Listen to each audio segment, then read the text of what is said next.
আজকে আমরা শুধুমাত্র একটা ক্লাসের মাধ্যমে গুণগত রসায়নের বিগত ৯ বছরের প্রশ্ন আমরা দেখে ফেললাম এবং প্রতিটা প্রশ্নই ছিল খুবই গুরুত্বপূর্ণ এবং আমরা টপ ১৪১টা এমসিকিউ কিন্তু সলভ করে ফেলছি। আশা করি তোমার যারা এইচএসসি 25 ব্যাচ রয়েছে অথবা এইচএসসি 26 ব্যাচ রয়েছে তোমাদের এই গুণগত রসায়নের এমসিকিউ রিভিশনটা কমপ্লিটলি হয়ে গেল। আসসালামু আলাইকুম সবাইকে, কেমন আছো তোমরা সবাই?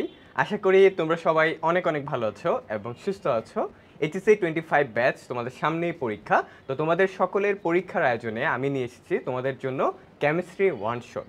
তো এই কেমিস্ট্রি ওয়ান শট যেখানে তুমি সিকিউ এবং এমসিকিউ দুটোই পেয়ে যাবা। আজকের প্রশ্নটুকু হচ্ছে আমরা এমসিকিউ কভার করব।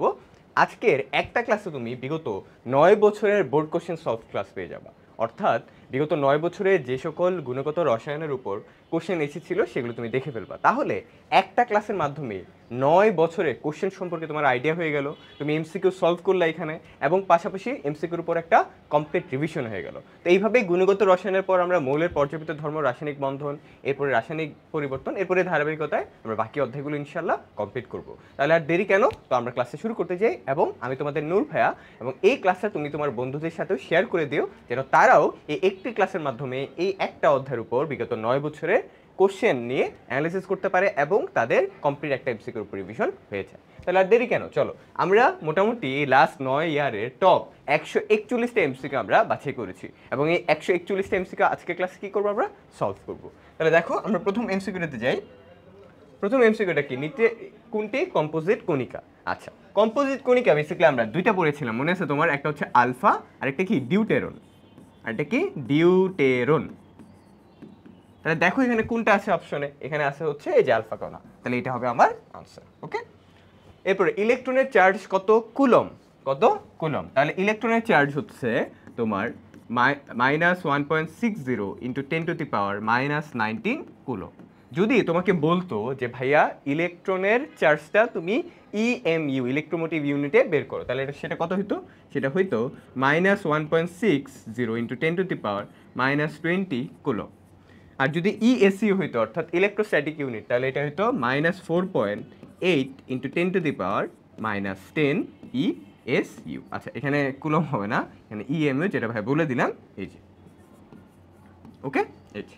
তাহলে যে কোনো একটা একক কিন্তু পরীক্ষা হলে আসতে পারে। এখন আমি দেখবো যে কোন এককটা আমাকে বলে দিছে, যেহেতু কুলম বলে দিয়েছে তাহলে কুলম খুঁজবো। তাহলে দেখো এখানে কোথায় আছে কুলম, দেওয়া আছে এই যে 1.6 ইন্টু 10⁻⁻19, এটা হবে আমার আনসার। ঠিক আছে, যদি ইএমইউ দেওয়া থাকতো তাহলে আমি এটা দেখতাম, কোথায়, এই যে এটা দেখতাম। যদি ইএস এর কথা বলতো তাহলে আমি এই যে 4.8 ইন্টু 10⁻⁻10 এটা দেখতাম। ঠিক আছে, এগুলো আমাকে একটু খেয়াল রাখতে হবে। পরের কোশ্চেনটাতে যাই। আলফা রশ্মির আপেক্ষিক চার্জ কত? আচ্ছা, আলফা রশ্মিটা কি আসলে হিলিয়াম থেকে যখন তুমি দুইটা ইলেকট্রন সরাই দিবা তখন এখানে হিলিয়াম 2+ আসবে, তাই না? এই যে এটাই তো তোমার হচ্ছে আলফা কণা, রাইট? আলফা কণা, তাহলে এখানে আপেক্ষিক চার্জ কত? 2+, তাহলে এই যে +2, এটা আনসার। পরে এমসিকিউতে যাই। প্রোটনের প্রকৃত ভর কত? তো প্রোটনের প্রকৃত ভর হচ্ছে অর্থাৎ পি অফ এম এর হচ্ছে 1.673 ইন্টু 10⁻⁻24 গ্রাম।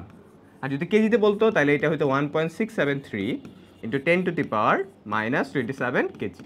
আর নিউট্রনেরটা মাথায় রেখো, নিউট্রনেরটা মাথায় রেখো, তোমার হচ্ছে নিউট্রনের জন্য ভর সেটা হইতে কত? 1.675 ইন্টু 10⁻⁻24 গ্রাম। ওকে, তাহলে 1.675 ইন্টু 10⁻⁻24 1.673 ইন্টু 10⁻⁻24 গ্রাম কোথায়? এই যে আমার তো খুঁজতে হবে এইটা, রাইট? আমার খুঁজতে হবে হচ্ছে তোমার এইটা, এই যে এটা কোথায় আছে দেখো, এটা কোথায় আছে দেখি আমরা একটু, এটা কোথায় আছে? এই যে এটা হচ্ছে আমাদের আনসার। ওকে, আচ্ছা, আমি কয়েকটা অ্যাডিশনাল ইনফরমেশনও তোমাকে লেখাই দেবো, এগুলো একটু নোট ডাউন করে নিও। ঠিক আছে, পরমাণুর কোন দুটি কণিকা পরস্পর সমান? মানে পরমাণুর কোন দুইটা কণিকা মানে তোমার হচ্ছে পরস্পর সমান হবে? তো এটা হতে পারে তোমার ইলেকট্রন এবং কি প্রোটন, এই দুইটা কিন্তু সমান। কেমনে দেখো, যে সাপোজ আমি লিখলাম অক্সিজেন, অক্সিজেন কোনো চার্জ নাই, একটা পরমাণু। ঠিক আছে, পরমাণুতে চার্জ থাকলে তো সেটা আয়ন হয়ে যাবে, এই যে এটা একটা পরমাণু। তাহলে অক্সিজেনের পারমাণবিক সংখ্যা কত? 8 না? তার মানে তার প্রোটন 8টা, ইলেকট্রনও কয়টা? 8টা। তাহলে একটা পরমাণুর প্রোটন সংখ্যা এবং ইলেকট্রন সংখ্যা কি হয়? সেম হয়। তাহলে এখানে কোনটা আনসার হবে? এই যে ইলেকট্রন ও প্রোটন। ডান, ওকে। পরে কোশ্চেনটাতে যাই আমরা। এখানে হচ্ছে তিনটা দেয়া আছে, তোমার হচ্ছে তিনটা মৌল, সিলিকন, ফসফরাস, সালফার। পরস্পরের কি হবে সেটা জানতে চাইছে। আচ্ছা দেখি, এইটা কি আইসোটোপ হবে? না, আইসোটোপ হবে না, কারণ এখানে সবগুলা ভিন্ন ভিন্ন পরমাণু, এটা কি আইসোবার হবে? আইসোবার মানে কি একই ভর সংখ্যা। দেখো ভর সংখ্যা এটা 30 31 32 না, তাহলে এটা কি হইতে পারে দেখি, আইসোটোনও হইতে পারে, রাইট? আইসোটোন, ন মানে কি নিউট্রন সংখ্যা, আইসো মানে একই নিউট্রন সংখ্যা কোথায় আছে? এটা নিউট্রন সংখ্যা কত দেখো, 30 থেকে 14 বাদ দিলে 16, এটা নিউট্রন সংখ্যা 16। এটা কত, 31 থেকে 15 বাদ দিলে 16, এটা 32 থেকে 16 বাদ দিলে 16, তাহলে সব জায়গায় নিউট্রন সংখ্যা সেম, তাহলে এটা হবে আইসোটোন। ডান।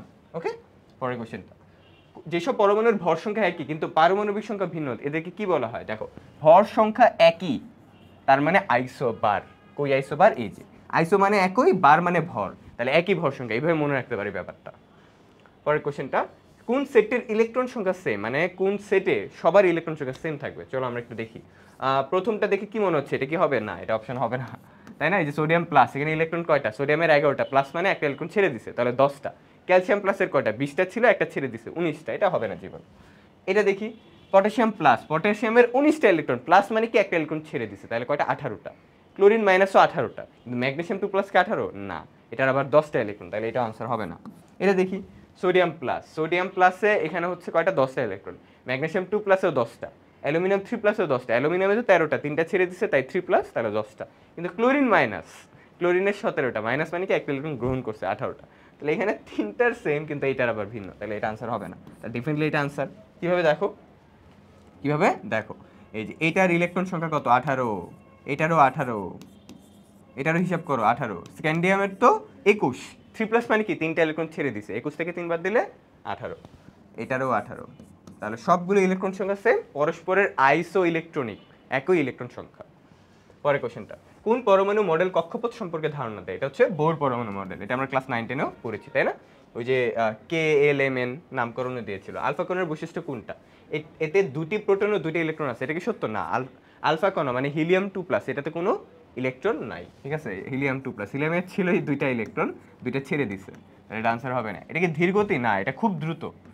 ইহা ধনাত্মক চার্জিত কণা, হ্যাঁ এটা সত্য, এই যে পজিটিভ আয়ন, এটা আনসার। কোনটি আলফা কণা? আচ্ছা, আলফা কণা তো আমরা দেখলাম হিলিয়াম 2 প্লাস, এই যে এটা, তাহলে এখানে একটা নিউট্রন একটা প্রোটন, দেখি ওর ভর সংখ্যা কত? 4, আর পারমাণবিক সংখ্যা কত? 2, তাহলে 4 থেকে 2 বাদ দিলে নিউট্রন কত হবে? 2, তো নিউট্রন সংখ্যা তো 2টা, কিন্তু এখানে বলছে একটা, যে ভুল, দুটি নিউট্রন দুটি প্রোটন, এটা কি সত্য? হ্যাঁ, নিউট্রন 2টা, আবার হচ্ছে প্রোটনও কিন্তু 2টা, তাহলে এটা সত্য, রাইট? 2টা নিউট্রন 2টা প্রোটন, এটা আমার আনসার। আলফা কণার বিক্ষেপণ পরীক্ষায় রাদারফোর্ড নিম্নের কোনটি ব্যবহার করে নাই? মানে আলফা কণা যে পরীক্ষাটা ছিল ওখানে রাদারফোর্ড কোনটা ইউজ করে নাই? হিলিয়াম 2 প্লাস এটা তো ইউজ করছে, এটা আনসার হবে না। স্বর্ণের পাতা এটাও ইউজ করছে, জিঙ্ক সালফাইডের আবরণযুক্ত পর্দা এটাও ইউজ করছে, যে তাহলে নিউট্রন হবে, নিউট্রন ইউজ করে নাই এখানে। রাদারফোর্ডের আলফা কণা বিচ্ছন পরীক্ষায় স্বর্ণপাতের পুরুত্ব কত ছিল? খুবই ইম্পর্টেন্ট একটা কোয়েশ্চেন, খুবই ইম্পর্টেন্ট। তাহলে এটার আনসার হচ্ছে এই যে এটা হচ্ছে লেটেস্ট মান, ঠিক আছে? 0.0, এটা মনে রাখবা কিভাবে, 0.4টা 0, তারপর আবার 4, এই যে সেন্টিমিটার, এভাবে মনে রাখি, ঠিক আছে? 4টা 0 এরপরে 4, ওকে? পরের কোশ্চেনটাতে যাই। রাদারফোর্ডের নিউক্লিয়াস আবিষ্কার পরীক্ষায় 99% আলফা কণা স্বর্ণপাত ভেদ করে সোজা চলে যায়, কেন? কারণ হচ্ছে পরমাণুর অধিকাংশ স্থান কি ছিল? ফাঁকা ছিল, পরমাণুর বেশিরভাগ জায়গায় কি ফাঁকা, এর কারণে 99% আলফা কণা কি সহজে ভেদ করে যেতে পারছে, রাইট? তো এটা তো একদম কমন, আমরা রাদারফোর্ড মডেলেও দেখছিলাম পরমাণুর বেশিরভাগ জায়গায় ফাঁকা, এর কারণে যখন পরীক্ষাটা করছিল, পরীক্ষা করে তো এই স্টেটমেন্টটা দিছে, যতগুলো আলফা কণা ছুটছে বেশিরভাগ জায়গায় কি চলে গেছে, ক্রস করে চলে গেছে, কারণ ওই পরমাণুর পুরো সেন্টার পয়েন্টে হচ্ছে নিউক্লিয়াসটা থাকে, আর বাকি সব জায়গাটা হচ্ছে ফাঁকা। পরমাণু নিউক্লিয়াস ধনাত্মক আধানযুক্ত কোন বিজ্ঞানী প্রমাণ করে? Definitely Rutherford. কারণ আলফা কণাটা যখন বিচ্ছন করছে 20,000-এর মধ্যে একটা, যে আবার কি ব্যাক করছে না, কেন? কারণ আলফা কণাটা পজিটিভ, আর পরমাণুর কেন্দ্রে থেকে নিউক্লিয়াস ধনাত্মক, এটাও পজিটিভ, তো পজিটিভকে কি করে? বিকর্ষণ করে, এর কারণে, ঠিক আছে? এই কারণে সে স্টেটমেন্টটা দিল যে পরমাণুর ভিতরে এমন একটা ধনাত্মক জিনিস আছে যেটা আলফা কণাটাকে কি করছে? বিকর্ষণ করছে, পজিটিভকে বিকর্ষণ করে। কোন বিজ্ঞানীর মতে আবর্তনশীল ইলেকট্রন ক্রমাগত কি করে? শক্তি বিকিরণ করে, এটা হচ্ছে ম্যাক্সওয়েলের থিওরি অনুযায়ী বলছিল কি, যে আবর্তনশীল মানে প্রতিনিয়ত ঘুরতেছে, যে এরকম সে প্রতিনিয়ত কি করতেছে? শক্তি বিকিরণ করতেছে, রাইট? এই যে ম্যাক্সওয়েলের তত্ত্ব অনুযায়ী যত ঘুরে তত শক্তি বিকিরণ করে। বোর পরমাণু মডেল কোন মৌল বা আয়নের বর্ণালী ব্যাখ্যা করতে পারে? মনে রাখবা, এক ইলেকট্রন বিশিষ্ট আয়নের জন্য, অর্থাৎ যেখানে তুমি এক ইলেকট্রন পাবা। দেখো এখানে অপশনে কোথায় এক ইলেকট্রন? হিলিয়াম, এটা কয়টা ইলেকট্রন? 2টা, কারণ এটা পুরো পরমাণু, এটা আনসার হবে না। হাইড্রোজেন মাইনাস, এখানে ইলেকট্রন কয়টা বলো? হাইড্রোজেনে তো একটা, মাইনাস মানে কি একটা ইলেকট্রন গ্রহণ করছে, তাহলে দুইটা ইলেকট্রন হলো, এটা আনসার হবে না। হাইড্রোজেন প্লাস, হাইড্রোজেনে একটা ইলেকট্রন, প্লাস মানে কি একটা ইলেকট্রন ছেড়ে দিচ্ছে, তাহলে 0 ইলেকট্রন, এটা আনসার হবে না। তাহলে বেরিলিয়াম 3+ আনসার হবে। কেন? বেরিলিয়ামের হচ্ছে পারমাণবিক সংখ্যা 4, মানে তার কাছে ইলেকট্রন সংখ্যা কয়টা? 4টা। সে 3টা ছেড়ে দিছে, 3টা ছেড়ে দিয়ে বেরিলিয়াম 3+ হয়েছে, তার মানে এখন তার মধ্যে ইলেকট্রন কয়টা বলো তো? একটা। আগে ছিল 4টা ইলেকট্রন, এখন কয়টা? একটা। ওকে, পরে কোশ্চেনটাতে যাই। কোনটির ক্ষেত্রে বোরের তত্ত্ব প্রযোজ্য নয়? ওই যে এক ইলেকট্রন বিশিষ্ট কোথায় আছে দেখো, এই যে, কোনটা হবে এখানে আনসার বলো? প্রযোজ্য নয় বলছে। আচ্ছা আচ্ছা, নয় নয়, এই যে পরীক্ষা হলে খাবো তো এটা নিয়েই ধরা, নয় বলছে, নয়। ঠিক আছে, তাহলে এখানে কোনটা হবে? এই যে, এটা আনসার হবে। ঠিক আছে, কারণ বোর তত্ত্বটা আসলে এক ইলেকট্রনের জন্য। দেখো এটা তো একটা ইলেকট্রন, এটা তো প্রযোজ্য, এটা তো একটা ইলেকট্রন প্রযোজ্য, এটা তো একটা ইলেকট্রন প্রযোজ্য, কিন্তু হাইড্রোজেন প্লাস এখানে কয়টা ইলেকট্রন? 0। হাইড্রোজেন ছিল একটা, ছেড়ে দিছে, তাহলে 0 এখন, তাহলে এটা আনসার হবে। পরের কোশ্চেনটাতে যাই। কোনটির ক্ষেত্রে বর্ণালী ব্যাখ্যা সম্ভব? ওই যে ব্যাখ্যা সম্ভব বলছে আবার, যাই হোক একটা ইলেকট্রন দেখতে হবে। একটা ইলেকট্রন কোথায় আছে? এই যে লিথিয়াম 2+, একটু আগে আমরা দেখলাম, এই যে লিথিয়াম 2+, এখানে একটা ইলেকট্রন, কারণ লিথিয়ামে 3টা ইলেকট্রন, 2টা ছেড়ে দিলে এখন একটা থাকে। প্লাঙ্ক ধ্রুবকের মান কত? প্লাঙ্ক ধ্রুবকের মান, এইচ এর মান 6.626 ইন্টু 10⁻34 জুল সেকেন্ড, অথবা এটার আরেকটা একক আছে, বা kg metre square per second. ঠিক আছে, তাহলে এখানে কোনটা আনসার হবে? 6.626, 626 বা 624ও দেয় কোনো কোনো জায়গায়, এই যে এটা আনসার হবে 6.624 ইন্টু 10⁻34 জুল সেকেন্ড। পরমাণুর তৃতীয় কক্ষপথের একটি ইলেকট্রনের জন্য কৌণিক ভরবেগের মান নির্ণয় সমীকরণ কোনটি? পরমাণুর তৃতীয় কক্ষপথের একটি ইলেকট্রন, 3 নম্বর কক্ষপথের বলছে। আর কৌণিক ভরবেগ মানে কি? mvr = nh/2π। তৃতীয় কক্ষপথ বলছে মানে n এর মান 3, তাহলে 3h/2π, এই যে এটা আনসার হবে। 3h/2π কোথায় আছে? এই যে mvr = 3h/2π। পরের কোশ্চেনটা, বোরনের শেষ ইলেকট্রনের কৌণিক ভরবেগ কত? বোরনের শেষ ইলেকট্রন, তাহলে বোরনে ইলেকট্রোবিন্যাস করে দেখি শেষ ইলেকট্রনটা কত কক্ষপথে গেছে। বোরন হচ্ছে 5, তাই না? তাহলে 1s2 2s2 2p1, এই যে, তাহলে শেষ ইলেকট্রনটা গেছে কোথায়? 2p1 এ, তার মানে n এর মান কত? 2। তাহলে আমরা জানি mvr = nh/2π, তাহলে এখানে n এর মান হবে 2, তাহলে 2h/2π, 2 2 কাটো, তাহলে h/π, h/π কোথায় তুমি? h/π। পরের কোশ্চেনটা, স্বাভাবিক অবস্থা হাইড্রোজেন পরমাণুর আবর্তনশীল ইলেকট্রনের কৌণিক ভরবেগ কত? আচ্ছা, হাইড্রোজেন পরমাণু বলছে না, হাইড্রোজেন পরমাণুর জন্য n এর মান কত হবে?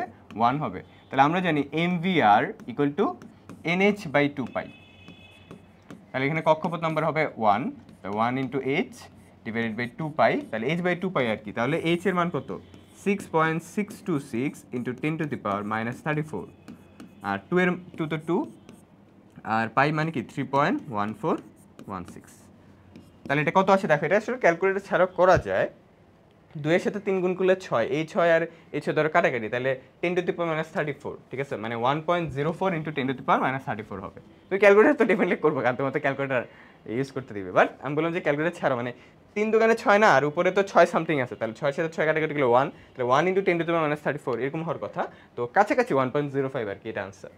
ঠিক আছে, তুমি যখন অ্যাডমিশন যাবে ঢাকা ইউনিভার্সিটি, তারপরে জিএসটি অ্যাডমিশন, তারপরে হচ্ছে তুমি পরীক্ষা দিতে গেলে, তখন কিন্তু তোমার ক্যালকুলেটর ছাড়া হচ্ছে পরীক্ষা দিতে হবে, রাজশাহী ইউনিভার্সিটি। তখন দেখি হাইড্রোজেন পরমাণুর চতুর্থ কক্ষপথের ব্যাসার্ধ দেয়া আছে, ওই কক্ষে ইলেকট্রনটির গতিবেগ কত সেটা জানতে চাইছে, মানে ভি এর মান। তাই কিভাবে নির্ণয় করবো দেখো, আমরা জানি mvr = nh/2π, তাহলে এখান থেকে আমার ভিটা বের করতে হবে। ভি = কি হবে? nh/2π/mr। তাহলে এখানে n হাইড্রোজেন পরমাণুর চতুর্থ কক্ষপথ, তাহলে n এর মান 4, h এর মান 6.626 × 10⁻34, এরপরে হচ্ছে 2, পাই হচ্ছে 3.1416, m হচ্ছে ইলেকট্রনের ভর, যেটা হচ্ছে কত? 9.11 × 10⁻31 কেজি, আর পাই আর হচ্ছে আর ব্যাসার্ধ কি দেয়া আছে? এই যে 7.5 × 10⁻10, 7.5 × 10⁻10। ইয়া বড় ক্যালকুলেশন, কিন্তু ইজি। ঠিক আছে, জাস্ট ক্যালকুলেটরে বসাবো, তাহলে তো হয়ে যাচ্ছে। তাহলে উপরে বসাবো হচ্ছে 4 × 6.626 × 10⁻34, আর নিচে হচ্ছে 2 × 3.1416 × 9.11 × 10⁻31 ইন্টু 7.5 ইন্টু 10⁻⁻10 শেষ। দেখি আমাদের রেজাল্ট কত? রেজাল্টটা হচ্ছে 6.17 ইন্টু 10⁻5 মিটার পার সেকেন্ড। এই যে তাহলে এখানে দেখি এটা কোথায় আছে, 6.17 তো নয়, 18 আছে, এই যে 6.18 ইন্টু 10⁻5 মিটার পার সেকেন্ড, জি 6.17 ইন্টু 10⁻5 মিটার পার সেকেন্ড, এটা আনসার। পরের কোশ্চেনটা দেখি, বোর পরমাণুতে একটি বোর ইলেকট্রন চতুর্থ শক্তি স্তরে একটি পূর্ণ আবর্তন করতে কয়টি পূর্ণ তরঙ্গ সৃষ্টি করবে? আচ্ছা, এটার একটা হ্যাক বলে দেই, সেটা হচ্ছে যে 1 নম্বর শক্তি স্তরের জন্য মনে রাখবে, 1 নম্বর শক্তি স্তরের জন্য একটাই পূর্ণ পূর্ণ তরঙ্গ সৃষ্টি হয় আবর্তন করতে, একটাই পূর্ণ তরঙ্গ। এটা মনে রাখার টেকনিক কি? মনে রাখার টেকনিক হচ্ছে কক্ষপথ যত নাম্বার থাকবে ততগুলা পূর্ণ তরঙ্গ সৃষ্টি হবে। তাহলে কক্ষপথ বলে দিছি কত, 4, তাহলে এখানে 4টি পূর্ণ তরঙ্গ সৃষ্টি হবে, তার আনসার কত হবে? 4। বোঝা গেছে? এটা হচ্ছে আমরা মনে রাখবো, ঠিক আছে? ওকে, পরের কোশ্চেনটাতে যাই। কোনটি আকৃতি প্রকাশ করে? আকৃতি হচ্ছে বেসিক্যালি আমাকে সহকারী কোয়ান্টাম সংখ্যা বা এলটা আসলে বোঝায়। আকার কোনটা বোঝায়? আকার হচ্ছে এন, মানে প্রধান কোয়ান্টাম সংখ্যাটা হচ্ছে আকার সম্পর্কে ধারণা দেয়, আকৃতি সম্পর্কে দেয় সহকারী কোয়ান্টাম সংখ্যা এল। আর চৌম্বক কোয়ান্টাম সংখ্যা হচ্ছে তোমার যে অরবিটালের দিক বিন্যাস, আর ঘূর্ণন তো এটা কিভাবে ঘুরবে, ঘুরিকাটার দিকে নাকি বিপরীতে, ওকে, এস এর মান। আচ্ছা, তাহলে হচ্ছে পরবর্তী কোশ্চেনটাতে যাই। পরমাণুতে অরবিটালের ধারণা কোনটা থেকে পাওয়া যায়? এটা ডেফিনেটলি কোয়ান্টাম থিওরি বা কোয়ান্টাম তত্ত্ব থেকে আমরা পাই, ওই যে চৌম্বক কোয়ান্টাম সংখ্যা থেকে। চৌম্বক কোয়ান্টাম সংখ্যা দ্বারা কি পাওয়া যায়? যেটা বললাম, অরবিটাল, রাইট? কি পাওয়া যায়? অরবিটালের দিক বিন্যাস। পরের কোশ্চেনটা, পরমাণুর উপশক্তি স্তরে ইলেকট্রন ধারণ ক্ষমতা নির্ণয় সূত্র কি? মানে হচ্ছে কোন একটা উপশক্তি স্তরে, ধরো এস পি ডি এফ, এখানে সর্বোচ্চ কয়টা ইলেকট্রন থাকতে পারে, এটা ডিটারমাইন করে কি দ্বারা? সূত্র দিয়ে 2 × 12 + 1, মনে রাখবো। দেখো এটাতে আমরা বের করতে পারি, ধরো তোমাকে বললো যে ডি তে কয়টা ইলেকট্রন থাকতে পারে, ডি এর জন্য এল এর মান কত হয়ে থাকে বলো তো? এস এর জন্য 0, পি এর জন্য 1, ডি এর জন্য কত? 2। তাহলে এখানে 2 × 2 × 2 + 1, তাহলে এটা কত আসবে? দেখো 2 আর 2 × 4 আর 1 5, 5 × 2 = 10। আমরা এমনিও জানি ডিতে সর্বোচ্চ কয়টা থাকতে পারে? 10টা, এস এ 2টা, পিতে 6টা, ডিতে 10টা, এফ এ 14টা, ঠিক আছে? তো এই যে এই সূত্র দিয়ে আসলে বেসিক্যালি আমরা ডিটারমাইন করি। তৃতীয় শক্তি স্তরে উপশক্তি স্তরের সংখ্যা কতটি? উপশক্তি স্তর বলছে কিন্তু, অরবিটাল বলে নাই, উপশক্তি স্তর। তাহলে 3 নম্বর শক্তি স্তরের জন্য আমরা জানি 3s 3p আর কি 3d সম্ভব। তাহলে উপশক্তি স্তর কয়টা? 1টা 2টা 3টা, তাহলে এখানে আনসার কি হবে? এই যে 3। তোমাকে যদি উপশক্তি স্তরের জায়গায় বলতো অরবিটাল কয়টা, তাহলে এখানে আনসার কিন্তু ভিন্ন হইতো, ঠিক আছে? কারণ উপশক্তি স্তর আর অরবিটাল এক জিনিস না, উপশক্তি স্তরকে ভাগ করলে তুমি অরবিটাল পাবা, বুঝছো? তো তোমাকে যদি বলতো এটা তৃতীয় শক্তি স্তরে, মানে তৃতীয় শক্তি স্তরে অরবিটাল কয়টা, অরবিটাল সংখ্যা কত, এটা যদি জানতে চাইতো তাহলে তুমি কেমনে বের করতে? দেখো 3 নম্বরের জন্য প্রথমে 3s এ তো একটাই বক্স, তাই না? এই যে একটাই, তাহলে এখানে তুমি হচ্ছে একটাই অরবিটাল পাইতে, একটা।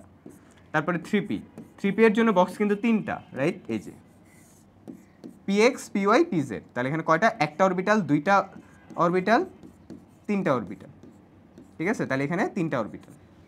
তাহলে s3s এর জন্য একটা অরবিটাল, 3p এর জন্য 3টা অরবিটাল, আর 3d এই যে, তাহলে এখানে আমরা পেয়ে থাকি 5টা অরবিটাল। d তে কয়টা থাকতে পারে? সর্বোচ্চ 10টা। d এর একটা অরবিটাল থাকতে পারে 2টা, তাহলে 5টা অরবিটাল কয়টা থাকবে? 10টা। তাহলে এই যে 1 2 3 4 5, 1 2 3 4 5, dxy dyz dxz d তোমার হচ্ছে x² - y² আর এটা কি? dz²। কয়টা অরবিটাল হলো? বক্স কয়টা? বক্স হচ্ছে টোটাল 5টা, এই যে 5টা অরবিটাল। তাহলে তৃতীয় শক্তি স্তরের অরবিটাল সংখ্যা কয়টা? 1টা 3টা 4টা 5টা 9টা, তখন আনসার হইতো কত? 9, তখন এটার আনসার হইতো 9, এই যে, ঠিক আছে? এটা কিন্তু 9 দেখাবো না, উপশক্তি স্তর এবং অরবিটাল এক না, উপশক্তি স্তরকে ভাগ করলে অরবিটাল পাই। যেমন এই যে পি কে ভাগ করলে 3টা অরবিটাল পাচ্ছি, পি একটা উপশক্তি স্তর, এটাকে ভাগ করলে 3টা অরবিটাল পাই, ডি একটা উপশক্তি স্তর, এটাকে ভাগ করলে 5টা অরবিটাল পাচ্ছি, ওকে? আচ্ছা, পরের কোশ্চেনটাতে যাই। পরমাণুর তৃতীয় শক্তি স্তরের জন্য এম এর মান কতটি? আচ্ছা, তৃতীয় শক্তি স্তরের জন্য এম এর মান, আচ্ছা তৃতীয় শক্তি স্তর মানে ওই যে 3s 3p 3d এগুলোতে পসিবল, তাহলে এম এর কয়টা মান হবে? এটার জন্য একটা মান, রাইট? এটার জন্য পাবো কয়টা মান বলো? 3টা। ডি এর জন্য ওই যে একটু আগে দেখলাম আমরা 5টা, 1 2 3 4 5, ঠিক আছে? যেমন এটা তো 0 মান, এটার মান হচ্ছে -1 0 + 1, কোনো জায়গায় এখানেও +1 লেখে, এখানে -1 লেখে, বাট ম্যাক্সিমাম জায়গায় আমি দেখছি মাইনাস থেকে স্টার্ট করে। এটা -2 -1 0 +1 +2। তাহলে টোটাল মান কয়টা দেখো, একটা, তিনটা, চারটা, আর এখানে পাঁচটা, 9টা। তাহলে এখানে কয়টা হবে টোটাল মান? 9টা। ঠিক আছে, পরমাণুর তৃতীয় শক্তি স্তরের জন্য m এর মান কয়টা হবে টোটাল? 9টা। 3s এর জন্য একটা, 3p এর জন্য 3টা, 3d এর জন্য 5টা, টোটাল 9টা। পরের কোশ্চেনটা, ডি উপশক্তি স্তরে অরবিটাল কয়টা? আচ্ছা, ডি তে আমরা দেখলাম 5টা, তাই না? এই যে 1 2 3 4 5, 5টা আনসার। পরের কোশ্চেনটা, পঞ্চম শক্তি স্তরে মোট অরবিটাল কয়টা? আচ্ছা, কোন কক্ষপথে অরবিটাল কয়টা ডিটারমাইন করা যায় হচ্ছে n² দ্বারা। n-তম কক্ষপথে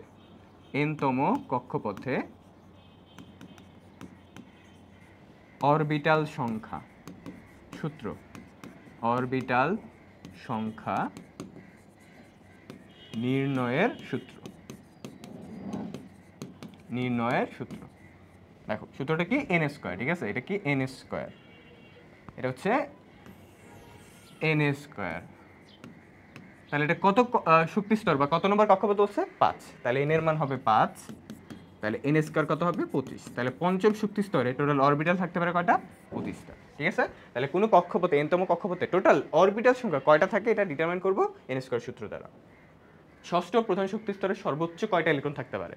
আচ্ছা, আগেরটা দেখলাম কক্ষপথে সর্বোচ্চ অরবিটাল সংখ্যা, এবার কি দেখতেছি? কক্ষপথে সর্বোচ্চ ইলেকট্রন সংখ্যা। এটা সূত্র নির্ণয় কি? দেখো, n-তম কক্ষপথে সর্বোচ্চ ইলেকট্রন সংখ্যা নির্ণয় সূত্র, এটা কি? 2n²। কি? 2n², ক্লাস 9 10 পড়ছে। তাহলে এখানে কত কক্ষপথ বলছে? ষষ্ঠ, মানে n এর মান 6। তাহলে এখানে 2n², 2 × 6² মানে কত হবে এটা? 72, এই যে 72। পরের কোশ্চেনটাতে আসি, একটি অরবিটালে সর্বাধিক কয়টা ইলেকট্রন থাকতে পারে? একটা অরবিটাল মানে এই বক্স বোঝাচ্ছে, বুঝছো? যেমন s, এই যে বক্স, কয়টা থাকতে পারে সর্বোচ্চ? 2টা। তাহলে এখানে আনসার হবে 2। পরের কোশ্চেনটা, l = যদি 2 হয় তাহলে উপশক্তি স্তর কোনটা? l = 2 হলে এটা d, s হচ্ছে l = 0, p হচ্ছে l = 1, d হচ্ছে 2, f হচ্ছে 3। কোন অরবিটালটি সম্ভব? আচ্ছা, কোনটা সম্ভব দেখি আমরা। এই যে 5s সম্ভব, 3f সম্ভব না, 2d ও সম্ভব না, 1p সম্ভব না। দেখি, যে কোনো অরবিটালের সর্বোচ্চ ধারণকৃত ইলেকট্রন সংখ্যা কয়টা? আমি একটু আগে বললাম যে অরবিটাল মানে ওই বক্সটা আর কি, এখানে সর্বোচ্চ ইলেকট্রন থাকতে পারে কয়টা? 2টা। কিন্তু এখানে এটার জন্য তো কোনো স্পেসিফিক সূত্র লাগে না। এখন কথা হচ্ছে যে যেহেতু বলে দিছে অরবিটালের কথা, তার মানে আসলে এটা অরবিটাল হবে না ভাই, এটা আসলে বুঝাইছে উপশক্তি স্তর। এখানে কি বুঝাইছে জানো? এটা বুঝাইছে আসলে উপশক্তি স্তর, বুঝছো? এটা আসলে উপশক্তি স্তর বুঝাইছে, উপশক্তি স্তর। যদি উপশক্তি স্তর বুঝায়, ঠিক আছে, এটা যদি বোঝায় আমাকে, তাহলে এটা সূত্রটা কি হবে? 2 × 12 + 1। এটা দ্বারা বুঝতে পারি কোনো উপশক্তি স্তরে সর্বোচ্চ কয়টা ইলেকট্রন থাকতে পারে। এটা ডিপেন্ড করে l এর মানের উপর। যেমন l = যদি 0 হয়, মানে s এর জন্য আর কি, s, তাহলে এটা 2 × 0 + 1 মানে 2 হবে আর কি, বুঝছো? s এ 2টাই থাকতে পারে। আর যদি p এর জন্য বলে তাহলে l এর মান হবে 1, তাহলে এটা হবে 2 × 3, তাহলে কত হবে? এটা 6, বুঝছো? তাহলে এটার সূত্রটা আর কি, এটা 2 × 12 + 1। ওকে, আচ্ছা, পরের কোশ্চেনটাতে যাই। কোন অরবিটালের শক্তি সর্বাধিক, মানে কোন অরবিটালের শক্তি সবথেকে বেশি? এটা ডিটারমাইন করে কি দ্বারা? n + l দ্বারা। যেটার n + l এর মান বেশি সেটা বেশি শক্তি। দেখি এটার কত? n এর মান হচ্ছে 3, আর p এর জন্য l এর মান কত? 1, তাহলে এটার মান হচ্ছে 4। 2d তো পসিবল না, এটা বাদ। 4s, 4 হচ্ছে n এর জন্য, আর এটার জন্য 0, তাহলে কত হবে? এটা 4। 3f, এটাও তো বাদ, রাইট? 3f তো পসিবল না, তাহলে হয় 3p অ্যান্সার হবে, নাহলে 4s অ্যান্সার হবে। এখন কোনটা? দেখো, m + l এর মান যার বেশি তার শক্তি বেশি। এখন কথা হচ্ছে m + l এর মান দুই জায়গায় সেম, তখন বুঝবা কেমনে যে কার শক্তিটা বেশি? তখন দেখবা যার n এর মান বেশি সে বেশি শক্তিশালী। এরও 4, এরও 4, n + l এর মান। এখন n এর মান কার বেশি? n এর মান ওর বেশি, 4s এর, তাহলে ওর শক্তি বেশি। এরপরে 3p, ঠিক আছে? 4s এর শক্তি বেশি, 3p এর শক্তি কি? কম, তাহলে এই যে 4s হবে আনসার। বোঝা গেছে? তাহলে n + l এর মান সেম হইলে দেখবো n এর মান কার বেশি? n এর মান যার বেশি তার শক্তি বেশি। ওকে, আচ্ছা, পরের কোশ্চেনটা, কোনটিতে ইলেকট্রন আগে প্রবেশ করবে? ইলেকট্রন আগে প্রবেশ করে বুঝবো কিভাবে? যার n + l এর মান কম, যার n + l এর মান কম সেখানে ইলেকট্রন আগে প্রবেশ করবে। কম, সেখানে ইলেকট্রন আগে প্রবেশ করবে। দেখি n + l এর মান কার কম? 6p, এটার n + l এর মান দেখবে 7 আসবে। 5d, এটাও আসবে 7। 4f, এটাও আসবে 7। 7s, এটাও আসবে 7। সবগুলাতে n + l এর মান কি? সেম, তাহলে কি করব, যার n এর মান কম সেখানে ইলেকট্রন আগে প্রবেশ করবে, কারণ যার n এর মান কম তার শক্তি কম, যার শক্তি কম সেখানে তো ইলেকট্রন আগে প্রবেশ করতেছে, তাই না? তাহলে এখানে দেখো n প্লাস l এর মান সব জায়গায় সেম, কিন্তু n এর মানটা কোথায় কম, n এর মান কোথায় কম আমরা দেখি, এই যে 4f এ, 4f এ n এর মানটা কম, তার মানে তার শক্তি কম, তার মানে সেখানে ইলেকট্রন আগে প্রবেশ করবে, বুঝা গেছে? ওকে, তাহলে এটা হচ্ছে আমার অংশ। পরের কোশ্চেনটাতে যাই, 3D অরবিটালের পরে কোনটিতে ইলেকট্রন প্রবেশ করবে? আচ্ছা 3D এর পর কোনটা আসে? 3D কত? 3D হচ্ছে তোমার 3D এর জন্য m প্লাস l এর মান হচ্ছে 3 প্লাস 2 5, আর এমনিও তুমি হচ্ছে এটা বের করতে পারবা, যেমন 1s2 2s2 2p6, এটা বুঝাই যায়, 3s2 3p6 4s2 3d6, 3d6 এর পর কি 4p, তাই না? 4p6 এমনিও বোঝা যায়। দেখো 3D তে তার n প্লাস l এর মান 5, 4p তেও কিন্তু n প্লাস l এর মান 5, কিন্তু আগে 3D তে কেন গেছে ইলেকট্রন? কারণ 3D এর শক্তি কম, n এর মানটা কম। আর 4p তে পরে কেন গেছে? কারণ 4p তে n প্লাস l এর মান তোমার কি 5, 3D তেও 5, কিন্তু n এর মানটা হচ্ছে বেশি এখানে, 3D এর তুলনায় 4p তে n এর মান বেশি, তাই 3D এর পরে ইলেকট্রন গেছে 4p তে। 3D এর পর আসলে স্থান কার? 4p এর, বুঝছো? এই যে এর আনসার হবে। ওকে, অথবা তুমি ইলেকট্রোমিনাস করে করতে পারো, অথবা যেটা করতে পারো যে n প্লাস l এর মানটা বের করে। 3D এর তো n প্লাস l এর মান 5, এখন দেখবা এই অপশনে কোথায় 5 আছে, কোথায় 5 আছে, 5 একমাত্র আছে 4p তে, বুঝছো? আর মনে কোথাও নাই, আছে আরেকটা জায়গায় আছে যে 5 আছে, এখানেও আছে 5। এখন কথা হচ্ছে 4p তে যাবে না 5s এ যাবে? অবভিয়াসলি 4p, কেন? কারণ 4p এর মানও 5, 5s এর মান 5, ঠিক আছে, n প্লাস l এর মান 5, কিন্তু 4p তে n এর মান ছোট, তাই এখানে আগে ইলেকট্রন প্রবেশ করবে, 5s এ n এর মান বড়, তাই 4p এর পরে 5s এ যাবে, বুঝা গেছে? এগুলো কিন্তু ডিপ জিনিস, খেয়াল রাখতে হবে। পরের কোশ্চেনটাতে যাই, ক্রোমিয়াম পরমাণুর সর্ববহিস্তরের ইলেকট্রনের জন্য কোয়ান্টাম সংখ্যার সেট। সর্ববহিস্থ স্তরের মানে একদম সর্বশেষ কক্ষপথে, তাহলে ক্রোমিয়ামে ইলেকট্রোমিনাসটা করি, ক্রোমিয়াম হচ্ছে 24, তাহলে ইলেকট্রোমিনাস করি 1s2 2s2 2p6 3s2 3p6 4s1, আর হচ্ছে কি 3d5। সর্ববহিস্থ স্তরের বলছে মানে একদম বাইরের কক্ষপথ, একদম বাইরের কক্ষপথটা কি 4 নম্বর কক্ষপথ, এই যে এটা, ঠিক আছে, এই যে এটা 4 নম্বর কক্ষপথ। তাহলে এইটার কোয়ান্টাম সংখ্যাটা বের করতে হবে, এটা কোয়ান্টাম সংখ্যার সেটটা কি হবে দেখো, এইখানে n এর মান 4 হবে আনডাউটেডলি, রাইট? n এর মানটা 4, l এর মান কত হবে? l এর মান হচ্ছে s এর জন্য 0, m এর মান কত হবে? এটা তো s, রাইট? এটা শুধু s, তাহলে s এর জন্য m এর মান কত হয়? 0। আর যেহেতু বলে দিছে একটা ইলেকট্রন, এখানে 4s এ কয়টা? একটা ইলেকট্রন, তাহলে এখানে আমি বিবেচনা করব একটা জাস্ট এই যে এটা, তাহলে এটা স্পিন মুখীটা কি পজিটিভ, তাহলে এখানে s এর মান কি হবে? Plus half. তাহলে এইটা কোথায় আছে দেখো, 400 হাফ, 400 হাফ, এই যে 400 হাফ, এটা আনসার হবে, বোঝা গেছে? এইভাবে আমরা ইজিলি বের করতে পারবো, ঠিক আছে? সর্ববহিস্থ কক্ষপথ। 3D অরবিটালের জন্য সহকারী কোয়ান্টাম সংখ্যার মান কত? 3D সহকারী কোয়ান্টাম সংখ্যা মানে কি? l, তাহলে 3D এর জন্য l এর মান কত? 2, তাহলে 2 হবে আনসার। এই যে 4p এর জন্য সহকারী কোয়ান্টাম সংখ্যা, এই যে p এর জন্য l এর মান 1, তাহলে এখানে হবে 1। পরের কোশ্চেনটাতে যাই, কোয়ান্টাম সংখ্যার মান n = 4 l = 3 হলে অরবিটালটা কি? n = 4 l = 3 হলে কি হয় বলো তো? f, তাহলে 4f হবে, 4fটা কোথায়? এই যে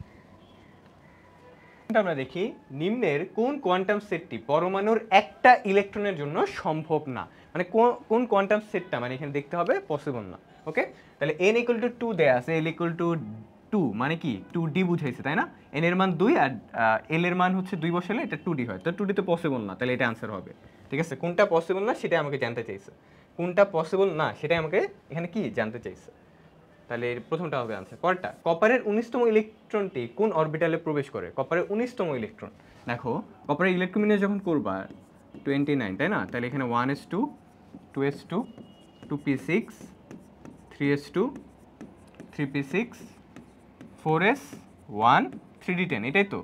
তাহলে 19তম ইলেকট্রনটা কোথায় গেছে? 3d তে গেছে, কারণ তোমার হচ্ছে যে 2 2 4 6 10 12 6 18 19 20 21 22 23 24 25 26 27 28 29 30 দিতে গেছে সব, তাহলে এই যে 3d হবে आंसर। ওকে, পরের কোশ্চেনটা, কোয়ান্টাম সংখ্যার মানের কোন সেটটি অবাস্তব, মানে কোনটা সম্ভব না, কোনটা সম্ভব না? চলো আমরা একটু দেখি। 3 হচ্ছে n এর মান, তাহলে এখানে n এর মান 3 হইলে এটা হচ্ছে তোমার 3, 2 কি 2 হচ্ছে l এর মান, তো l এর মান 2 হলে এটা কি হয় বলো? 2 হলে এটা হয় 3d। আর 2 যেখানে হবে সেটার জন্য এম এর মানগুলো কি হয়ে থাকে -2 -1 0 +1 +2, তার মানে এটা পসিবল, এটা আনসার হবে না, অবাস্তব বলছে, অবাস্তব মানে যেটা সম্ভব না। 4 0 0 এটাও হবে আমার হচ্ছে কি সম্ভব, বাস্তব।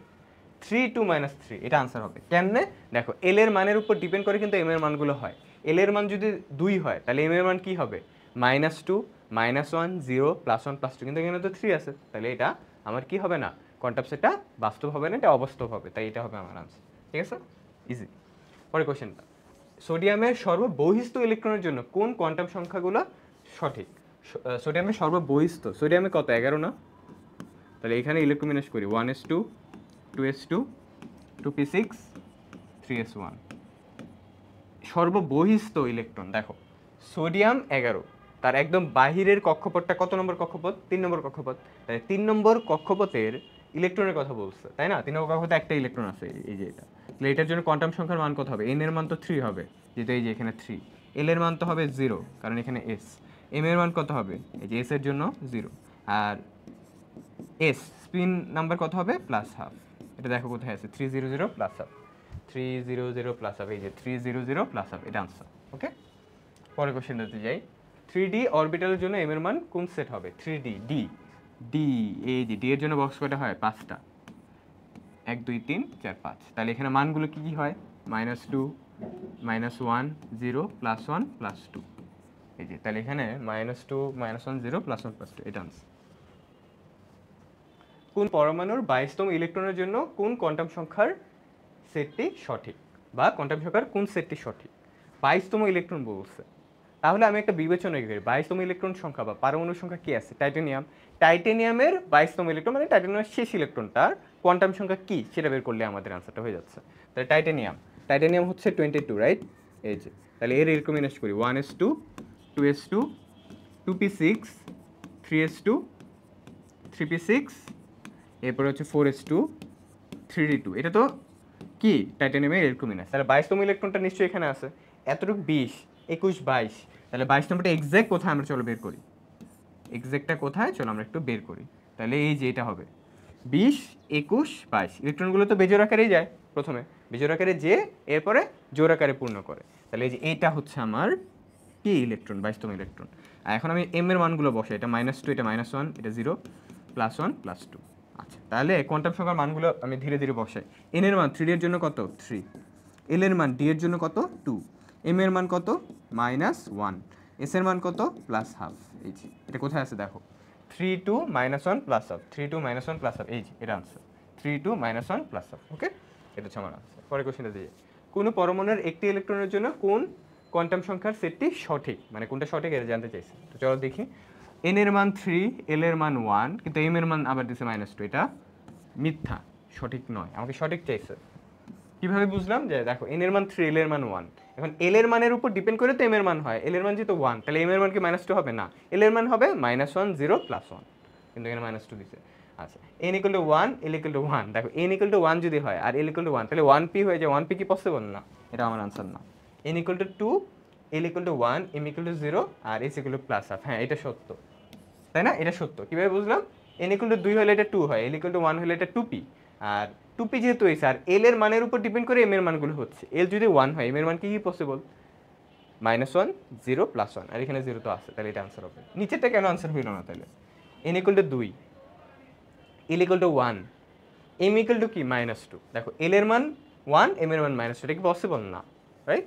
তাহলে এই 3 নম্বরটা হচ্ছে আনসার। পরের কোশ্চেনটা, কোন পরমাণুর চতুর্থ শক্তি স্তরে কয়টি উপশক্তি স্তর থাকে, মানে 4 নম্বর শক্তি স্তরের কথা বলছে।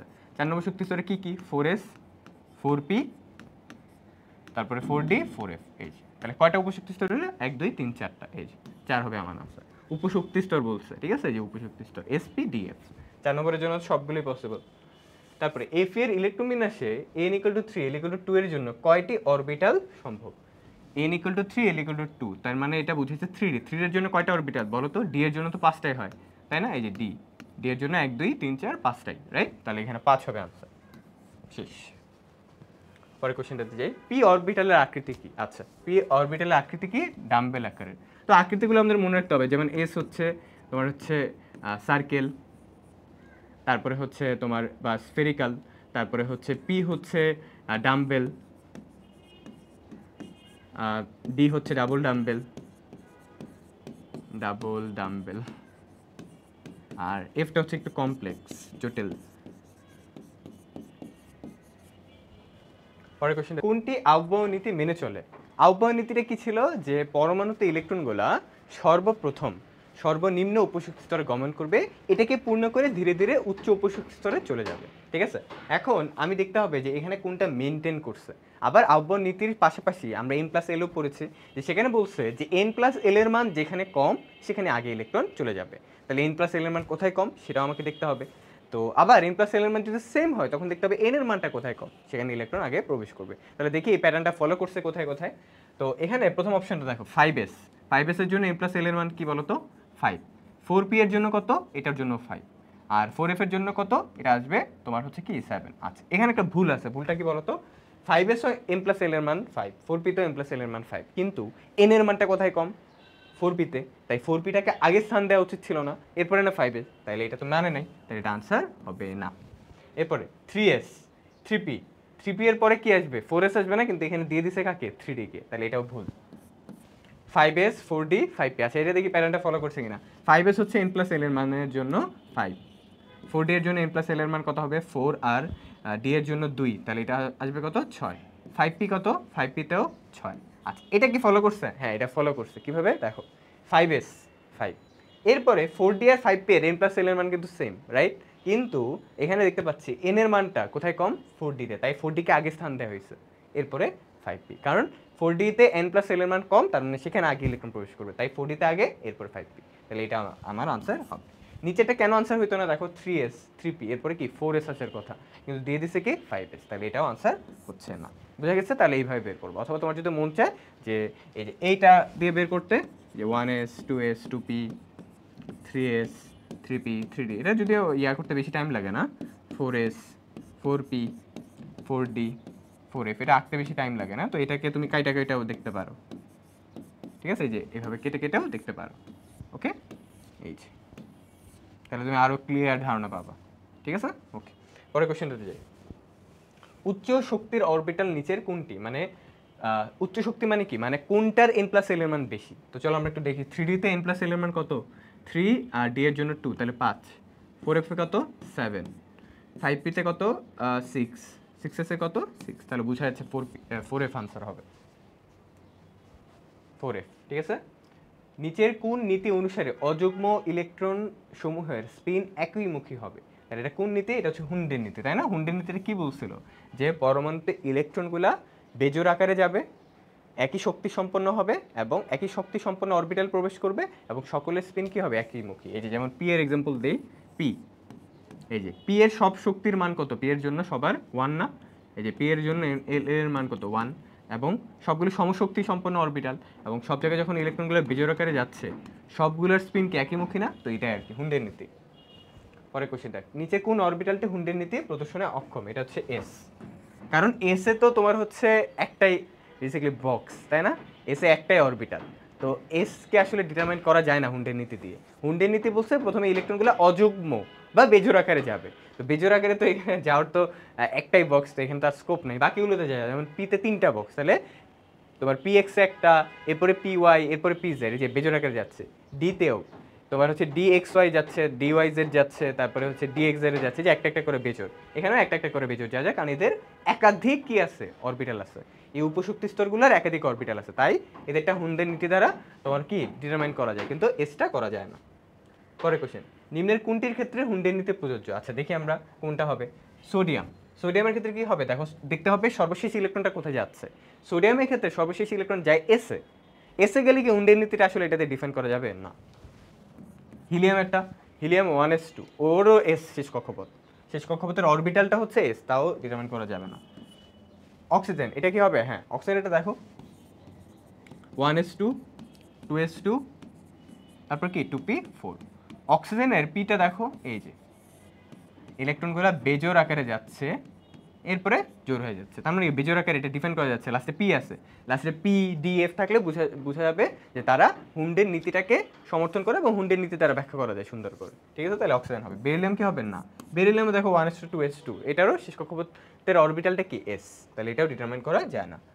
পরে কোশ্চেনটা, নিচের কোন মৌলটির ইলেকট্রন বিন্যাস সাধারণ নিয়মে ব্যতিক্রম? তাহলে এটা কোনটা হবে? এই যে ক্রোমিয়াম। ইলেকট্রন বিন্যাসের ব্যতিক্রম কারা কারা আছে?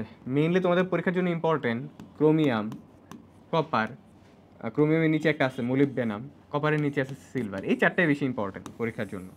সাধারণ নিয়মে ব্যতিক্রম তাদের ইলেকট্রন বিন্যাস। পরের কোশ্চেনটা, একটি পরমাণুতে দুটি ইলেকট্রনের সর্বোচ্চ কয়টি কোয়ান্টাম সংখ্যার মান একই হতে পারে? 3টা। একটা পরমাণুর দুইটা ইলেকট্রনের সর্বোচ্চ 3টা কোয়ান্টাম সংখ্যা একই হতে পারে। এটা আমরা পাউলির বর্জন নীতি থেকে আমরা জানতে পারি, ঠিক আছে? যে মনে রাখবা হ্যাশ 1 to 4, এটা কি আমরা করি বলো তো? হ্যাশ 1 to 4 না, basically star 1 to 4 Bangla link number. Bangla link number যাদের আছে তারা টাকা দেখো কি দিয়ে, এটা দিয়ে না, স্টার 1 to 4 হ্যাশ। তো এটা দিয়ে মনে রাখতে পারি যে তোমার পাউলির বর্জন নীতি।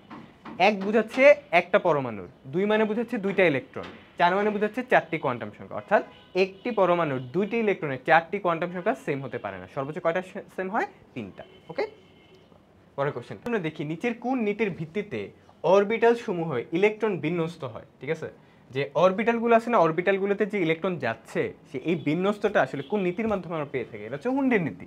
কারণ হুন্ডের নীতি অনুযায়ী বলে যে ইলেকট্রনগুলো যখন অরবিটালগুলোতে যাচ্ছে তখন কিভাবে যাচ্ছে? বেজোর আকারে যাচ্ছে। এই যে এটা আসলে ধারণা পাই কোত্থেকে? হুন্ডের নীতি থেকে। পরের কোশ্চেনটা, ভিন্ন ভিন্ন শক্তির উপশক্তি স্তরে ইলেকট্রনগুলোর প্রবেশ ক্ষেত্রে কোন নীতি অনুসরণ করে? ভিন্ন ভিন্ন শক্তির উপশক্তি স্তর মানে ধরো 1s 2s 2p, এই জায়গা থেকে ইলেকট্রনগুলো প্রবেশ করে। তো কোন নীতির অনুসারে? এটা হচ্ছে আবহাওয়া নীতি, তাই না? কারণ হচ্ছে আবহাওয়া নীতি তো বলে যে প্রথমে সর্বনিম্নতে যাবা, এরপর এটাকে পূর্ণ করে উচ্চতে যাবা, রাইট? ওকে, পরের কোশ্চেনটা, নিচের কোনটি আবহাওয়া নীতির বিকল্প রূপ? ওই যে আবহাওয়া নীতির অল্টারনেটিভ কি বলছিলাম, এই যে m+l এর মান যেখানে কম সেখানে ইলেকট্রন আগে প্রবেশ করবে। এই যে m+l, সমারফিল্ড, বিজ্ঞানী সমারফিল্ড থেকে এই আইডিয়াটা পেয়ে থাকি। নিচের কোন মৌল সর্বাধিক সংখ্যক অযুগ্ম ইলেকট্রন আছে? মানে এখান থেকে ইলেকট্রন বিন্যাস করে দেখতে হবে কার অযুগ্ম মানে বেজোর ইলেকট্রন আছে, ঠিক আছে? তো চলো আমরা একটু দেখি। প্রথমে কবাল্ট আছে, রাইট? কবাল্ট, তাহলে কবাল্ট কত? 27। এই ইলেকট্রন বিন্যাস করি আমরা। আর্গন, তারপরে হচ্ছে 4s2 3d7। তো দেখি আমরা 4s তো আর কোনো বেজোর ইলেকট্রন নাই, 3d-তে আছে। কয়টা আছে দেখি? 1 2 3 4 5। তাহলে এখানে প্রথমে বেজোর আকারে যাবে 1 2 3 4 5 6 7। তাহলে বেজোর ইলেকট্রন কয়টা থাকলো? 3টা। তাহলে কবাল্টের বেজোর ইলেকট্রন হচ্ছে 3টা। আয়রনের কয়টা দেখি? আয়রন তো তোমার হচ্ছে 26, রাইট? 26। তাহলে এটা আর্গন 4s2 3d6 হবে। তাহলে এইখানে তুমি দেখো অবশ্যই কবাল্টের থেকে বেশি হবে, তাই না? বোঝা যাচ্ছে যে এখানে হচ্ছে 1 2 3 4 5 6, বাকি এখানে 4টা, 4। এরপর আসে ম্যাঙ্গানিজ, Mn25। তাহলে এইটার এরকম ম্যানেজ করি, আর্গন 4s2 3d5। তাহলে এই যে এখানে তো কোনো বেজোর ইলেকট্রন নাই, 3d-তে থাকবে কয়টা? 5টা। কয়টা? 5টা। 1 2 3 4 5। এই যে এখন ক্রোমিয়ামেরটা দেখি, ঠিক আছে? ক্রোমিয়ামের তো ব্যতিক্রমী ইলেকট্রন বিন্যাস, তাই না? তাহলে এখানে আর্গন 4s1 3d5। তাহলে এইখানে 4s1 এ হচ্ছে একটা আর 3d5 এ হচ্ছে 5টা।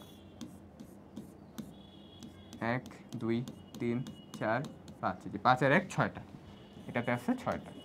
আচ্ছা, এখানে ভুলে টেক দিয়ে দিছি, এখানে 5 হবে আর কি, 5টা এখানে।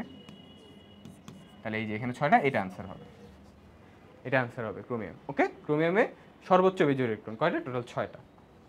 অলরাইট, পরে কোশ্চেনটাতে যাই। কোন ইলেকট্রন বিন্যাসটি সঠিক? আচ্ছা, কোন ইলেকট্রন বিন্যাসটি সঠিক আমাকে এখানে বের করতে হবে। দেখি আমরা, তোমার হচ্ছে জিঙ্ক 2+, এরপরে আর্গন 3d10, এটা কি সঠিক? দেখো তো, জিঙ্ক 2+, সঠিক চাইছে কিন্তু, জিঙ্ক 2+, আর্গন 3d10। দেখো জিঙ্কের ইলেকট্রন বিন্যাস কি? জিঙ্কেরটা দেখো, জিঙ্ক 30, এর ইলেকট্রন বিন্যাস হচ্ছে আর্গন 4s2 3d10। এখন জিঙ্ক 2+ মানে কি? দুইটা ইলেকট্রন চলে যাবে, আর দুইটা ইলেকট্রন কোত্থেকে যাবে? সর্বশেষ কক্ষপথ থেকে। সর্বশেষ কক্ষপথ কোনটা? 4 নম্বর কক্ষপথ। এই যে এখান থেকে দুইটা ইলেকট্রন চলে গেলে 4s0, আর এখানে 3d10, রাইট? এই যে তাহলে 4s0, এই যে আর্গন 3d10, এটা আনসার হবে। বাকিগুলো একটাও আনসার হবে না, তুমি চেক করে দেখবা একটা আনসার এখানে কি হচ্ছে না, ঠিক আছে? কারণ এটা এস হবে, রিজন আছে, রিজনটা কি বলি। আর এখানে হচ্ছে এখানে হচ্ছে 3D কত 3D 4 হবে। তো এখানে একটা রিজন আছে, রিজনটা আমি বলি। দেখো Fe2+ এর ক্ষেত্রে নর্মালি এখানে যতগুলো পরমাণু আছে সবগুলো কিন্তু ডি অরবিটালে। তো তাদের থেকে যখন ইলেকট্রন বের হবে সর্বশেষ কক্ষপথ থেকে বের হবে, অর্থাৎ 4 নম্বর কক্ষপথ থেকে। কিন্তু ওর দেখো Fe2+, মানে দুইটা ইলেকট্রন চলে যাবে, দুইটা ইলেকট্রন বের করতে থেকে 3D থেকে। তার থাকার কথা 3D6, 3D আছে 4, মানে কি সে ডি থেকে দুইটা ইলেকট্রন ছেড়ে দিয়েছে, কিন্তু ডি থেকে তো যাবে না, যাবে হচ্ছে 4s থেকে। এটা ভুল। নিকেলেরটা দেখো, এখানে নিকেল শুধু নিকেলের হচ্ছে 3D8 4s2, 2+ মানে কি দুইটা ইলেকট্রন বের হবে, 4s থেকে দুইটা বের হওয়ার কথা, কিন্তু এই ছাড়ছে 3D থেকে, তাহলে এটাও ভুল। কপার 2+, এটার ক্ষেত্রেও সেম কাহিনী, বুঝছো? এই জন্য এগুলো একটা আনসার না, উপরেরটা আনসার শুধু জিঙ্কের। এরপরে তরঙ্গ সংখ্যা কোন রশ্মির ক্ষেত্রে বেশি হয়? তরঙ্গ সংখ্যা, আচ্ছা তরঙ্গ সংখ্যা এই যে এটা ইকুয়াল টু কি, সরি এটার একটা সূত্র আছে তাই না, এটা ইকুয়াল টু 1/λ। এই সূত্র দ্বারা কি বোঝায়? যার তরঙ্গ সংখ্যা বেশি তার তরঙ্গ দৈর্ঘ্য কম, মানে সহজ কথা যার তরঙ্গ দৈর্ঘ্য কম তার তরঙ্গ সংখ্যা বেশি। কারণ আমাকে চাইছে কোনটার তরঙ্গ সংখ্যা বেশি, তরঙ্গ সংখ্যা তারই বেশি হবে যার কি তরঙ্গ দৈর্ঘ্য কম, তার কি তরঙ্গ দৈর্ঘ্যটা কি হবে কম হবে। এবং কার তরঙ্গ দৈর্ঘ্য কম এটা বুঝবো কিভাবে? এখানে কি কি দেয়া আছে, ইউভি, আইআর, রেড রে, এক্স রে। আচ্ছা যার তরঙ্গ দৈর্ঘ্য কম, আচ্ছা তাহলে এটা আমরা বের করবো কিভাবে? এবার একটা সূত্র মনে রাখো, সূত্র না সরি একটা ছন্দ মনে রাখো। মগা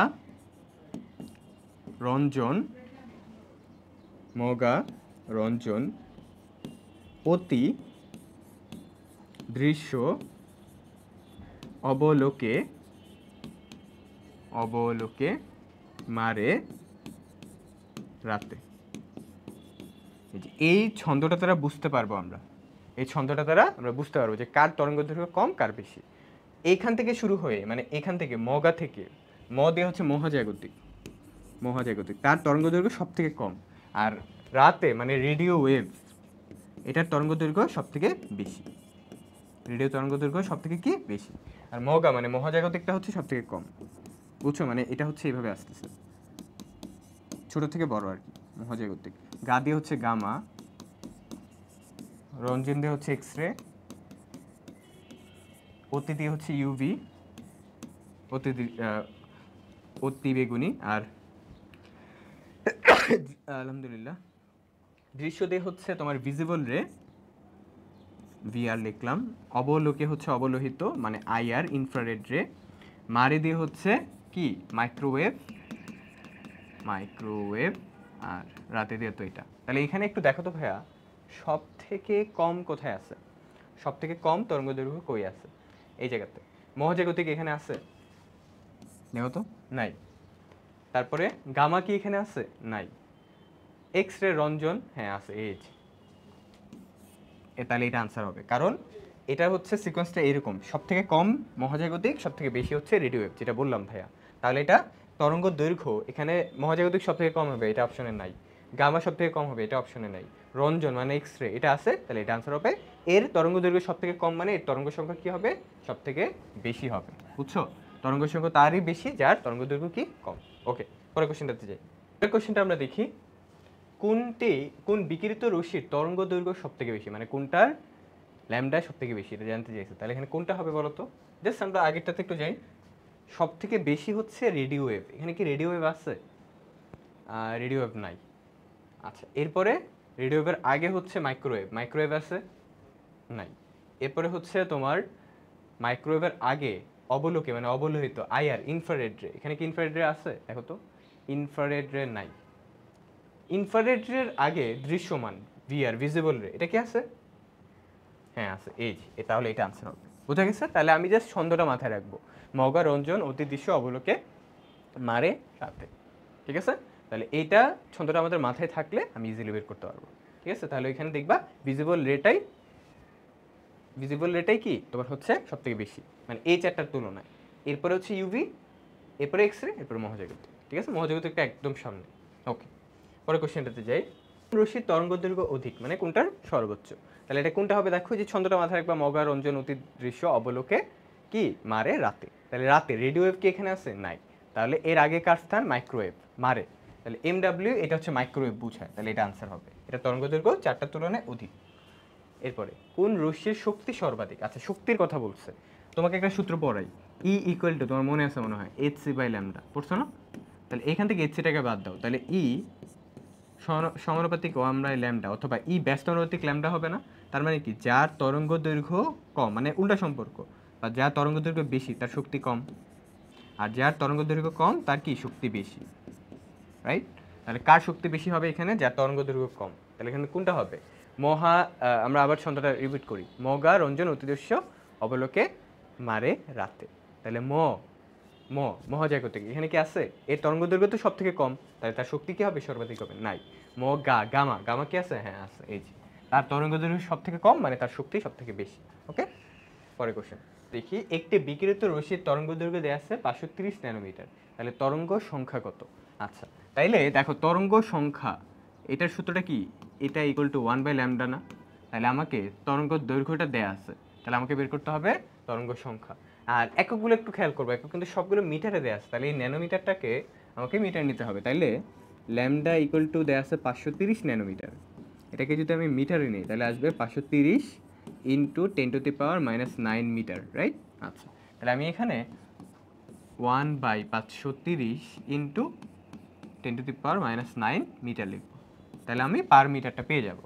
তাহলে জাস্ট এটা হিসাব করি, এটা যেটা আসবে ওটা অ্যান্সার তোমার হচ্ছে 1, আর নিচে হচ্ছে 530 ইন্টু 10⁻⁻9, তাহলে এটা আনসার হচ্ছে 1.88 ইন্টু 10⁻1 2 3 4 5 6, এই যে 6 পার মিটার। দেখো এটা কোথায় আছে? 1.88 ইন্টু 10⁻6 পার মিটার, এই যে এটা আনসার। পরের কোশ্চেনটাতে যাই। অসীম দূরত্বর শক্তি স্তর হতে একটি ইলেকট্রন যদি চতুর্থ শক্তি স্তরে স্থানান্তরিত হয় তাহলে বিকিরিত রশ্মিটি কোন সিরিজভুক্ত? আচ্ছা, অসীম দূরত্ব থেকে একটা ইলেকট্রন কত শক্তি স্তরে আসছে? 4 নম্বর। তো 4 নম্বর শক্তি স্তরে আসলে তোমার হচ্ছে কোন সিরিজটা দেখা যাবে? আচ্ছা, তোমাকে এটা একটু বলে দিই, তুমি একটু মনে রাখো। লাইমেন সিরিজের জন্য, ঠিক আছে, N1 এর মান কত বলো তো? 1। N2 এর মান কত বলো তো? 2 3 4 ডট ডট ডট ইনফিনিটি। মানে যেটা বোঝাতে চাচ্ছি যে অসীম থেকে একটা ইলেকট্রন অথবা 2 নম্বর কক্ষপথ হতে পারে, 3 নম্বর কক্ষপথ হতে পারে, 4 নম্বর কক্ষপথ হতে পারে, অথবা অসীম থেকে আর কি ইলেকট্রন যদি 1 নম্বর কক্ষপথে আসে তাহলে সেটা কোন সিরিজের অন্তর্ভুক্ত হবে? লাইমেন। এবং এটার অঞ্চলটা কি বলতো? এটার অঞ্চলটা হচ্ছে, মনে রাখো, ইউভি। এটার অঞ্চলটা কি হবে? ইউভি। ওকে, এরপরে যদি বামার হয়, বামার সিরিজ কখন হয়?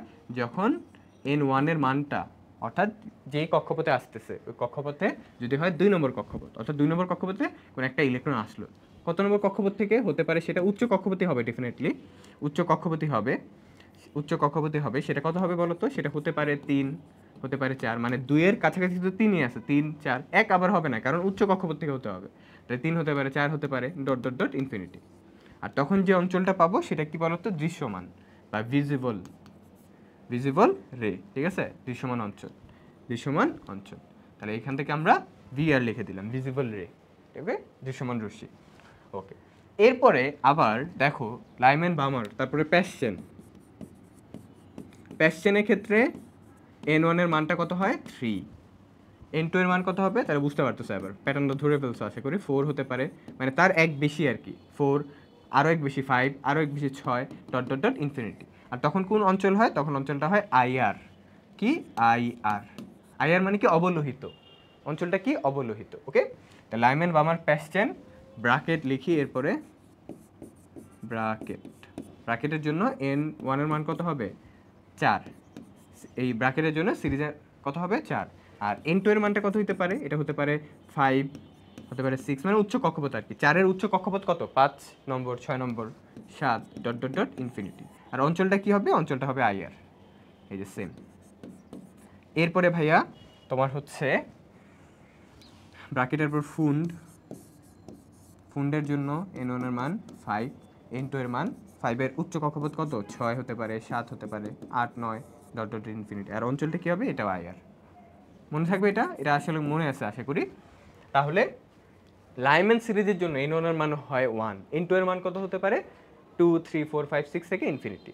বামারের জন্য N2 এর মান হচ্ছে 2, প্যাসচেনের জন্য 3, ব্র্যাকেটের জন্য 4, ফুন্ডের জন্য 5। ঠিক আছে, এটা যদিও রিভিশন ক্লাস, আশা করি তোমার রিভিশনটা হয়ে যাচ্ছে। তাহলে এখন অসীম থেকে বা উচ্চ কক্ষপথ থেকে যদি ইলেকট্রনটা 1 নম্বর কক্ষপথে আসে তাহলে লাইমেন সিরিজ, 2 নম্বর কক্ষপথে আসলে বামার, 3 নম্বর কক্ষপথে আসলে প্যাশ্চেন, 4 নম্বর কক্ষপথে আসলে ব্রাকেট। এখানে 4 নম্বর কক্ষপথের কথা বলতে, তাহলে এখানে হবে কি ব্রাকেট, এই যে ব্রাকেট আনসার। ওকে, আচ্ছা পরের কোশ্চেনটা, লাইম্যান বর্নালি সিরিজ তড়িৎ চুম্বকীয় বিকরণে কোন অঞ্চল ঘটে? লাইম্যানের জন্য কি বলছিলাম? ইউভি, এই যে ইউভিটা, তাই না?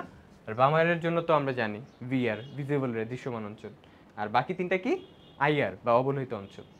হাইড্রোজেন পরমাণুর বর্ণালীতে প্যাশন সিরিজ সৃষ্টি হয় কোন অঞ্চলে? প্যাশন, এই যে দেখো প্যাশন অবলোহিত দেখছিলাম না? প্যাশন কোথায়? তোমার হচ্ছে আইআর, ইনফ্রারেড রে, অবলোহিত। তাহলে এখানে কি হবে? এই যে অবলোহিত। ওকে, হাইড্রোজেন পারমাণবিক বর্ণালীর কোন সিরিজটি দৃশ্যমান অঞ্চল? খুব ফেমাস কোশ্চেন, এটা হচ্ছে বামার। ঠিক আছে, বামারটা হচ্ছে দৃশ্যমান অঞ্চলের জন্য প্রযোজ্য। লাল রশ্মির তরঙ্গ দৈর্ঘ্য যদি 7000 অ্যাংস্ট্রম হয় তাহলে তরঙ্গ সংখ্যা কত? এখানে কিন্তু এককগুলো অনেক আছে, দেখো nanometre, angstrom, per metre, per centimetre, nanometre. কোনটা হবে আনসার? দেখো আনসার দুইটা হবে, হয় এটা নাহলে এটা, মানে দুইটা না, মানে হচ্ছে আনসার হওয়ার প্রবাবিলিটি এটা না হলে এটা। কেন? কারণ তরঙ্গ সংখ্যা চাইছে, তরঙ্গ সংখ্যার একক পার মিটার, পার সেন্টিমিটার, পার ন্যানোমিটার হয়ে থাকে, বুঝছো? কারণ আমরা মিটার বা সেন্টিমিটার বা ন্যানোমিটারকে 1 দ্বারা ভাগ করি। তাহলে হয় এটা আনসার না হলে এটা আনসার। তাহলে কোনটা আনসার হতে পারে? এটা অথবা এটা, আমরা দেখবো কোনটা আনসার হতে পারে। তাহলে শুরুতে কাজ হচ্ছে অ্যাংস্ট্রমটাকে, তোমার কি অ্যাংস্ট্রমটাকে আমাকে কনভার্ট করতে হবে। তাহলে এখানে আছে তরঙ্গ দৈর্ঘ্য ল্যামডা ইকুয়াল টু 7000 অ্যাংস্ট্রম। এটাকে কিসে কনভার্ট করব? এটাকে হচ্ছে মিটারে কনভার্ট করি শুরুতে। তাহলে এটাকে যদি আমি 10⁻⁻10 দ্বারা গুণ দিই তাহলে মিটার পেয়ে যাবো। অর্থাৎ এটা আসবে 7 × 10⁻⁻7 মিটার। তাহলে এখন তরঙ্গ সংখ্যা বের করতে হবে। তাহলে আগে আমি মিটার দিয়ে করে দেখি হয় কিনা। 7 × 10⁻⁻7, দেখি এটা কত আসে। তাহলে এটা পার মিটার চলে আসবে। তাহলে 1 নিচে হচ্ছে 7 × 10⁻⁻7, এটা আসে হচ্ছে 1.42 × 10⁻, 1 2 3 4 5 6 6 পার মিটার। অথবা এটাকে এইভাবে লেখা যায় যে 14.2, মানে আনসারের মতো 10⁵ পার মিটার। দেখি একটার মধ্যে যেখানে একটা আনসার আছে কিনা। পার মিটারেরটা হচ্ছে 1.428 × 10⁻³ কিন্তু এখানে আছে 1.4 10⁶। তাহলে এটা আনসার হবে না, এটা বাদ, এগুলো বাদ, এটাও বাদ। তাহলে এটা আনসার হবে ডেফিনেটলি। তা আমি একটু রিচেক মারি, রিচেক মারার দরকার নেই যদিও, তো আমি একটু তোমাদের সুবিধার্থে দেখা দিচ্ছি। দেখো আমাদের এই অ্যাংস্ট্রমটা মিটারে নিছে, আবার কিসে কনভার্ট করতে হবে? সেন্টিমিটারে। ঠিক আছে, যে এটাকে সেন্টিমিটারে কনভার্ট করবে। তাহলে এখন এই তরঙ্গ দৈর্ঘ্যটা সেন্টিমিটারে যদি কনভার্ট করতে চাই, মিটার থেকে সেন্টিমিটারে গেলে কত দ্বারা গুণ দিতে হয়? 100 দ্বারা যদি গুণ দিই তাহলে এটা আসবে 7 × 10⁻⁵ সেন্টিমিটার। এখন তরঙ্গ সংখ্যা বের করব, 1/7 × 10⁻⁵ সেন্টিমিটার ইকুয়াল টু কত আসে দেখি, কত আসে দেখি আমরা। তাহলে 1/7 × 10⁻⁵, এটা আসে হচ্ছে তোমার 1.42 × 10⁻⁴ পার সেন্টিমিটার। এখানে কি 1.4 আছে? না, কিন্তু এখানে 14 দশমিক। তাহলে এটাকে এইভাবে লেখা যায় 14 এখানে 8 হবে, এই যে এই জায়গাতে 8 আছে। তাহলে × 10⁻³ পার সেন্টিমিটার। তাহলে এটা আনসার হবে, বুঝা গেছে? ওকে, এখন তোমাকে একটা টেকনিক বলি, এটা কিন্তু ম্যাথ না করেও আনসারটা বলা যেত। বলতে পারো ভাই কেমনে? দেখো শুরুতে তো আমি বললাম যে এটা আর এটা আনসার হবে না, কারণ এগুলো পার মিটার বা পার ন্যানোমিটার কিছু দেয়া নেই, এই দুইটা বাদ। এটা আনসার হবে অথবা এটা আনসার। এখন এইটা কেনই আনসার হবে? দেখো এখানে 10⁻³ আছে, এখানে -3 আছে, এটা তো আগে বাদ, তাহলে এটাই আনসার হচ্ছে। মাইনাস কেন হবে না? কারণ দেখো 1 দ্বারা তুমি তরঙ্গ সংখ্যা বের করতেছো যখন, তখন 1 দ্বারা ভাগ করতেছো, 1 দ্বারা ভাগ করছো। এখন 1 দ্বারা যখন ভাগ করবে একটা নেগেটিভ, 10⁻⁻, এটা উপরে গেলে পজিটিভ হয়ে যাবে না? উপরে গেলে পজিটিভ, তাই এখানে তো পজিটিভ মান থাকতে হবে 10⁻⁻, কিন্তু এখানে হচ্ছে নেগেটিভ, তাই এটা আনসার হবে না। এটা আনসার। ম্যাথ না কইরা 10 সেকেন্ডে তুমি আনসার বলতে পারবা, বুঝছো? আমি টেকনিকটা শিখাই দিলাম আর কি। অপশনগুলো তুমি একটু চেক করলে বলতে পারতা। হাইড্রোজেন পরমাণুর বর্ণালীর কোন সিরিজটি অতি বেগুনি অঞ্চল দেখা যায়? আচ্ছা, এটা কোনটা হবে? লাইম্যান সিরিজের জন্য আমরা দেখছিলাম ইউভি, তাই না? তারপরে হচ্ছে বামার সিরিজের জন্য হচ্ছে তোমার ভিজিবল রে, মানে দৃশ্যমান। আর বাকি তিনটা কি? অবলোহিত, প্যাশ্চেন, ব্রাকেট, ফুন বা আইআর। এরপরে বর্ণালী বিকরণের ক্ষেত্রে কোন সিরিজটি ব্যতিক্রম? এটা কি? হামফ্রেস। এই যে এটা হচ্ছে হামফ্রেস, বাকিগুলো তো আমরা দেখছি। হামফ্রেসের কথাটা তোমাদের বেশি উল্লেখ করা নাই বইতে। ব্র্যাকেট সিরিজের জন্য n2 এর মান কত? দেখো ব্র্যাকেটের জন্য n1 এর মান কত, এটাকে বের করো। ব্র্যাকেট লাইম্যান, বামার, প্যাশ্চেন, ব্র্যাকেট, n1 এর মান কত? 4। তাহলে n2 এর মান কত হতে পারে? উচ্চ কক্ষপথ 5 হতে পারে, 6 হতে পারে, 7 হতে পারে, ... ইনফিনিটি। দেখো এখানে অপশনে কোনটা আছে? 5 আছে, তাহলে এটা আনসার হবে। প্যাশন সিরিজের জন্য নিম্ন শক্তি স্তরের মান কত? প্যাশন সিরিজ, প্যাশনটা কত নাম্বার বলো তো? প্যাশনের জন্য N1 এর মান কত? লাইমের মান প্যাশন 3, তাহলে N2 এর মান কত হতে পারে? N2 এর মান 4 5 6 7, তাহলে নিম্ন শক্তি স্তর কত হতে পারে? দেখো 4 5 6 ডট ডট ইনফিনিটি, নিম্ন শক্তি স্তর তাহলে কত হবে? এই যে 4, তাহলে আনসার হবে হচ্ছে 4। পরে কোশ্চেনটা, বার্মার সিরিজের দ্বিতীয় লাইনের ক্ষেত্রে N2 এর মান কত? এটা N2 হবে, বা N এর মান কত এটা হতে পারে। বার্মার সিরিজের জন্য N1 এর মান কত? দেখো N1 এর মান কত বলো? বার্মার সিরিজের জন্য N1 এর মান কত? 2। দ্বিতীয় লাইন, আচ্ছা লাইন টাইম থাকলে তুমি কেমনে বের করবে N2 এর মানটা? দেখো N2 equal to N1 plus কততম Nতম লাইন, এটা দেখলে এটা হচ্ছে একটা শর্টকাট আর কি। এই লাইন অথবা মাঝে মাঝে লেখা থাকতে পারে রেখা, তো এটা কেমনে বের করবা? যে বার্মার সিরিজের দ্বিতীয় লাইন, প্যাশন সিরিজের চতুর্থ লাইন, এর জন্য N2 এর মান কত কেমনে বের করবা? এটা হচ্ছে N2 equal to N1 plus Nতম লাইন। এই শর্টকাটটা মাথায় রেখো, ঠিক আছে? এই শর্টকাটটা মাথায় রেখো, N2 equal to N1 plus Nতম লাইন। তাহলে এখন চলো আমরা একটু বের করি। N2 হবে N1 কত? বার্মার সিরিজের জন্য 2, Nতম লাইন কততম লাইন বলছে? 2, তাহলে 2 আর 2 যোগ করলে 4, এই 4 হবে আনসার। কোথায় তুমি? এই যে। পরে কোশ্চেনটাতে যাই, দৃশ্যমান আলোর তরঙ্গ দৈর্ঘ্য কত? আচ্ছা এটা হচ্ছে 380 থেকে 700 ন্যানোমিটার, মুখস্থ রাখতেই হবে। কোনো কোনো বইতে 380 থেকে 780 দেয়া, কিন্তু আবার এই মানটাও দেয়া 380 থেকে 700 ন্যানোমিটার, এক এক বইতে এক একটা। 380 থেকে 700 অথবা 380 থেকে 780। সবুজ আলোর তরঙ্গ দৈর্ঘ্য কত? এটা হচ্ছে 500 থেকে 575, ঠিক আছে? যে বেনি আসো কলা, এটা রেঞ্জ কি? বেগুনিটা শুরু হয় 380 থেকে, আর আশো কলা লালটা শেষ হয় 700 থেকে কোনো কোনো বইতে 780।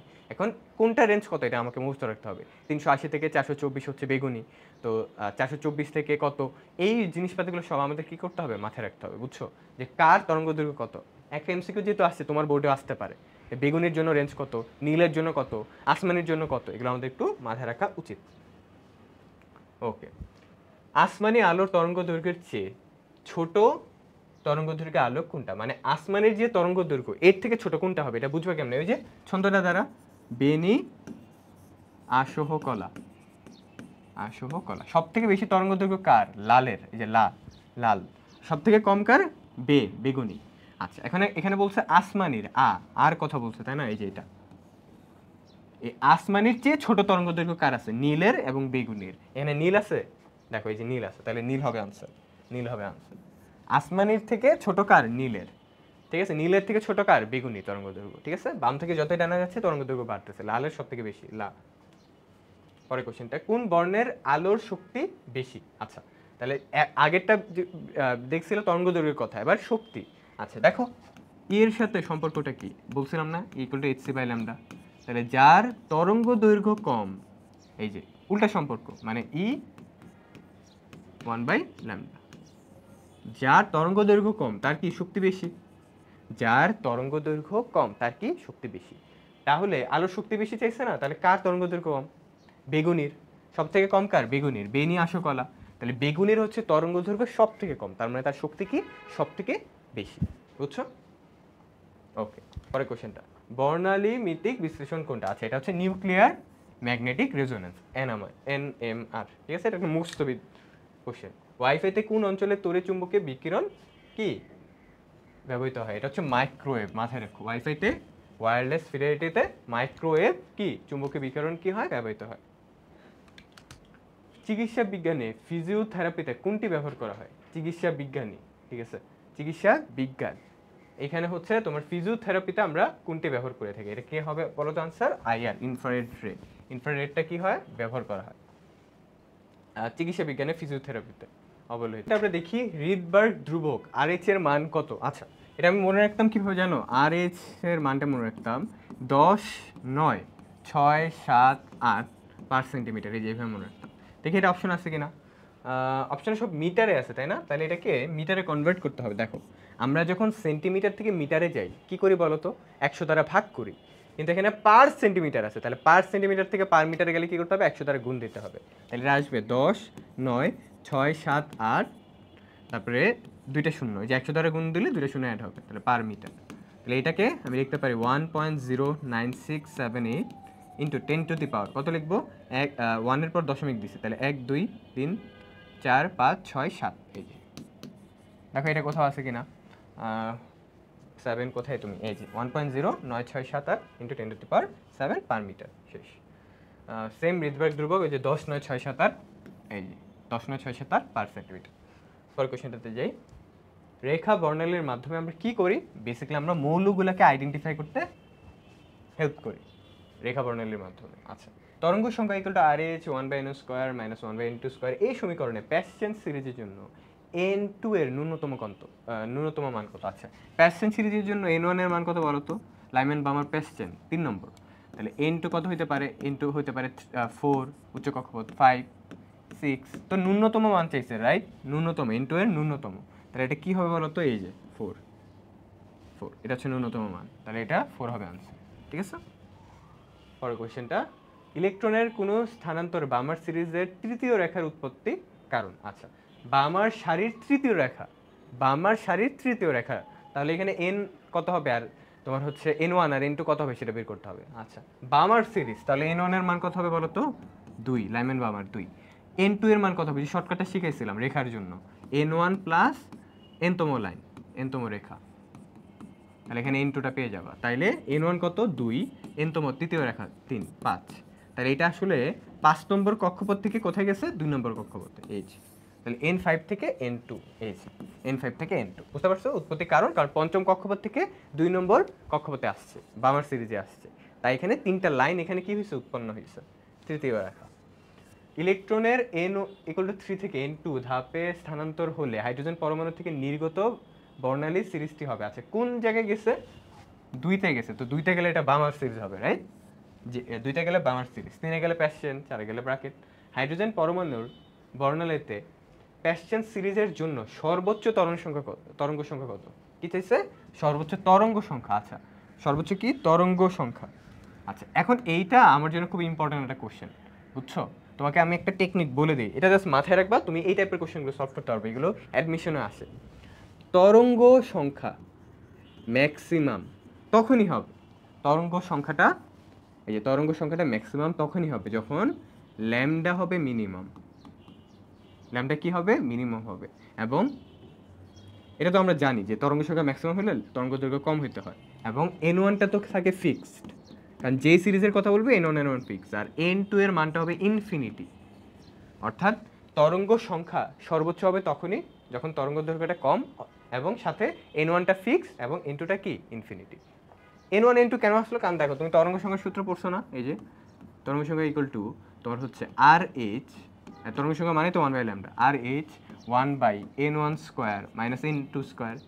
ডিপেন্ড করতেছে মানে তরঙ্গ সংখ্যা সর্বোচ্চ হবে কি হবে না, সর্বোচ্চ হবে নাকি সর্বনিম্ন হবে, এটা ডিপেন্ড করতেছে কিসের উপর? n2 এর উপর। কেন? কারণ RH এর মান ফিক্সড, n1 এর মানও তো ফিক্সড, তাই না? কারণ প্যাসচেন সিরিজ বললে n1 এর মান ফিক্সড হবে কত? 3, লাইম্যান বললে 1, আর বামার বললে 2, রাইট? এর চেঞ্জটা কোথায় হচ্ছে? n2 হচ্ছে মানে তোমার n1 এর মান যদি 3 হয়, n2 কত হতে পারে? 4 হতে পারে, 5 হতে পারে, 6 হতে পারে, ইনফিনিটি। এখন কত হবে এটা বুঝবো কিভাবে? এটা মনে রাখার টেকনিকটা এটা, যে তরঙ্গ সংখ্যা ম্যাক্সিমাম হইলে n2 এর মানটা হবে ইনফিনিটি। n2 এর মানটা কত হবে? ইনফিনিটি। আর তরঙ্গ সংখ্যা যদি সর্বনিম্ন হয়, এই যে তখন তো এই যে এটা হবে তোমার ম্যাক্সিমাম, আর এটা সবসময় ফিক্সড। তখন n2 এর মানটা কি হবে বলো তো? n2 এর মানটা হবে n1 এর থেকে 1 বেশি। n1 এর থেকে কি হবে? জাস্ট 1 বেশি। ওকে? আচ্ছা, এখন এই লাইনগুলো তুমি একটু কষ্ট করে ছোট্ট বন্ধুরা মনে রেখো, নোট ডাউন করে নিও, তোমার কাজে দিবে এটা কাজে দিবে, অ্যাডমিশন টাইমেও কাজে দিবে ইনশাআল্লাহ। ওকে, তাহলে এখন আমরা বের করি। এখন কি বলছে বর্ণালীতে প্যাসচেন সিরিজের জন্য সর্বোচ্চ তরঙ্গ সংখ্যা। আচ্ছা, প্যাসচেন সিরিজের জন্য n1 এর মান কত হবে? 3, n2 এর মান কত হবে? সর্বোচ্চ বলছে, তরঙ্গ সংখ্যা সর্বোচ্চ হলে n2 কত হয়? ইনফিনিটি। তাহলে এই যে ইনফিনিটি। এখন বের করো, এখন তরঙ্গ সংখ্যা বের করো। তরঙ্গ সংখ্যা ইকুয়াল টু RH 1/3², এই যে n1 এর মান 3², আর এটা 1/∞², এই যে। তাহলে এখানে RH 1/9, 1/∞ মানে কি? 0, এই যে। তাহলে এখানে হবে RH/9, এই যে। তাহলে RH/9 কোথায়? RH/9 এই এটা আনসার, RH/9। ওকে, পারবো না ইনশাল্লাহ? All right. পরের কোশ্চেনটা দেখি আমরা। হাইড্রোজেন পরমাণুর বর্ণালীর বামার সিরিজের সর্বনিম্ন তরঙ্গ সংখ্যা, আগেটা ছিল সর্বোচ্চ, এবার সর্বনিম্ন। আচ্ছা, তার মানে এইটা হচ্ছে আমার মিনিমাম। এটা যদি মিনিমাম হয়, এখানে n1 তো ফিক্সড, n2 কত বলছিলাম, n2 হবে হচ্ছে n1 প্লাস 1, রাইট? এই যে এটা। ওকে, তাহলে এখানে বামার সিরিজের কথা বলছে, n1 এর মান কত হবে 2, তাহলে n2 কত হবে 2 প্লাস 1 কত হলো 3, এই যে 2 প্লাস 1 কত হলো 3। আচ্ছা, এখন আমি তরঙ্গ সংখ্যাটা বের করি, আর H into 1/2 square minus 1/3 square. তাহলে এটা আমরা একটু ক্যালকুলেশন করে দেখি কত আসে। এই যে এটা তোমার হচ্ছে 1, নিচে হচ্ছে 4 মাইনাস 1, নিচে কি 9, এটা আসলে 5/36, মানে RH ইন্টু 5/36, মানে 36 নিচে আর 5 উপরে আর কি। তাহলে কোথায় আছে এটা, এই যে এটা 5RH/36, এই যে 5RH/36, এটা আছে। পরের কোশ্চেনটাতে যাই, জাল টাকা শনাক্তকরণে কোন তড়িৎচুম্বকীয় রশ্মি ব্যবহৃত হয়? এটা খুব ফেমাস একটা কোশ্চেন, ইউভি। ইউভি দিয়ে আমরা কি করি, জাল টাকা শনাক্ত করি। পরের কোশ্চেনটা, জাল টাকা শনাক্ত করে ব্যবহৃত আলোক তরঙ্গ দৈর্ঘ্য কত, মানে ইউভি এর তরঙ্গ দৈর্ঘ্য কত, এটা রেঞ্জ কত? এটা হচ্ছে 10 থেকে 380 ন্যানোমিটার, ঠিক আছে? দেখো, দৃশ্যমানের আগে ইউভি, তাই না? দৃশ্যমানটা শুরু হচ্ছে থেকে 380 থেকে 700 বা 780। তো এটার আগে কি ইউভিটা হবে, ইউভিটা কি 380 পর্যন্ত হবে। তো আগে কত হবে, আগে কিছু একটা হবে, তাহলে 10 থেকে 380 এইভাবে আমি বিবেচনা করছি, ঠিক আছে? যে 10 থেকে 380, অথবা তুমি মুখস্থ রাখতে পারো, মুখস্থ রাখাটা বেটার, ইউভিটা ইম্পর্টেন্ট। ক্যান্সার চিকিৎসা ব্যবহৃত কোনটা? আচ্ছা, এটাও একটা মুখস্থ টাইপ কোশ্চেন, এটা কিন্তু রেডন, ঠিক আছে? রেডন দিয়ে আমরা কি করি, ক্যান্সার চিকিৎসা ব্যবহার করি। কোন রশ্মি মানব শরীর থেকে নির্গত হয়? এটা হচ্ছে মিডল আয়ার। মিডল আয়ারটা কি হয়, আমাদের মানব শরীর থেকে কি হয়, বের হয়। অলরাইট, পরের কোশ্চেনটা, শিক্ষা পরীক্ষায় কোন মৌলটি বর্ণ দেয়? আচ্ছা, শিক্ষা পরীক্ষায় বর্ণ দেয় হচ্ছে পটাশিয়াম। পটাশিয়াম কোন কালার দেয়, বেগুনি। এখন বাকিগুলা হচ্ছে কালার দেয় না, যেমন হচ্ছে বেরিলিয়াম দেয়া আছে এখানে অলরেডি, তুমি দেখতে পাচ্ছ, তো মুখস্থ রেখে নাও, বেরিলিয়াম, ম্যাগনেসিয়াম, জিঙ্ক, এগুলো কিন্তু শিক্ষা পরীক্ষায় কি কোনো কালার দেয় না, বর্ণ দেয় না, বর্ণ দেয় না। ওকে, আচ্ছা, শিক্ষা পরীক্ষা কোনটা কোন কালার দেয়, এটা কিন্তু পরীক্ষা আসে। একটি লবণ শিক্ষা পরীক্ষায় ইটের মতো লাল দেখা গেছে, ইটের মতো লাল কে দেখায়, ক্যালসিয়াম 2+ আয়নটা, এই যে ক্যালসিয়াম 2+ কোথায়, এই যে ক্যালসিয়াম, ঠিক আছে? সোডিয়াম হচ্ছে সোনালী হলুদ, মনে রেখো, খালি চোখে কিন্তু এগুলা। বেরিয়াম হচ্ছে তোমার হচ্ছে যে কাঁচা আপেলের মতো সবুজ। কপার তো আমরা জানি নীল কালার, নীল বর্ণের দেয়। এরপরে শিক্ষা পরীক্ষা হলুদাভ সবুজ, এই যে হলুদাভ সবুজটা হচ্ছে কি, কাঁচা আপেল, এই যে হলুদাভ সবুজ, এটা কে দেয়, এটা দেয় হচ্ছে বেরিয়াম, বেরিয়াম, ঠিক আছে? এটা হচ্ছে বেরিয়াম দেয়। পটাশিয়ামটা তো বেগুনি, আর সোডিয়ামটা হচ্ছে সোনালী হলুদ, ক্যালসিয়ামটা কি ইটের মতো লাল। শিক্ষা পরীক্ষা কোনটি শিক্ষা পরীক্ষা দেয় না? আচ্ছা, এটা হচ্ছে এই যে বেরিয়াম, ঠিক আছে? এটা আনসার কি, বেরিয়াম। বেরিয়াম কোনো কালার দেয় না, বাকি তিনটাই কালার দেয় শিক্ষা পরীক্ষা দেয়। শিক্ষা পরীক্ষায় মৌলের আয়ন শনাক্তকরণে খালি চোখে নীলাভ সবুজ দেখা গেল, তো নীলাভ সবুজ কোনটা দেখায় বলো, নীলাভ সবুজ কোনটা দেখায়, নীলাভ সবুজ, কিন্তু আগেটা কি ছিল, হলুদাভ সবুজ। হলুদাভ সবুজ আর নীলাভ সবুজ কিন্তু পার্থক্য আছে কিন্তু, ঠিক আছে? হলুদাভ সবুজ, হলুদাভ সবুজটা কে দেয় বলো তো, হলুদাভ সবুজটা হচ্ছে তোমার বেরিয়াম 2+, এই যে বেরিয়াম 2+, তো এই আয়নটা দেয় ইউজুয়ালি, ঠিক আছে? কাঁচা আপেলের মতো সবুজ। কিন্তু তখন কি বলছে, নীলাভ সবুজ। নীলাভ সবুজটা হচ্ছে মানে নীল, এই ওয়ার্ডটা আছে না, তো বুঝবে যে এটা কপার 2+, কে কপার 2+ দিচ্ছে। ওকে, কপার 2+, মনে রাখবো আমরা।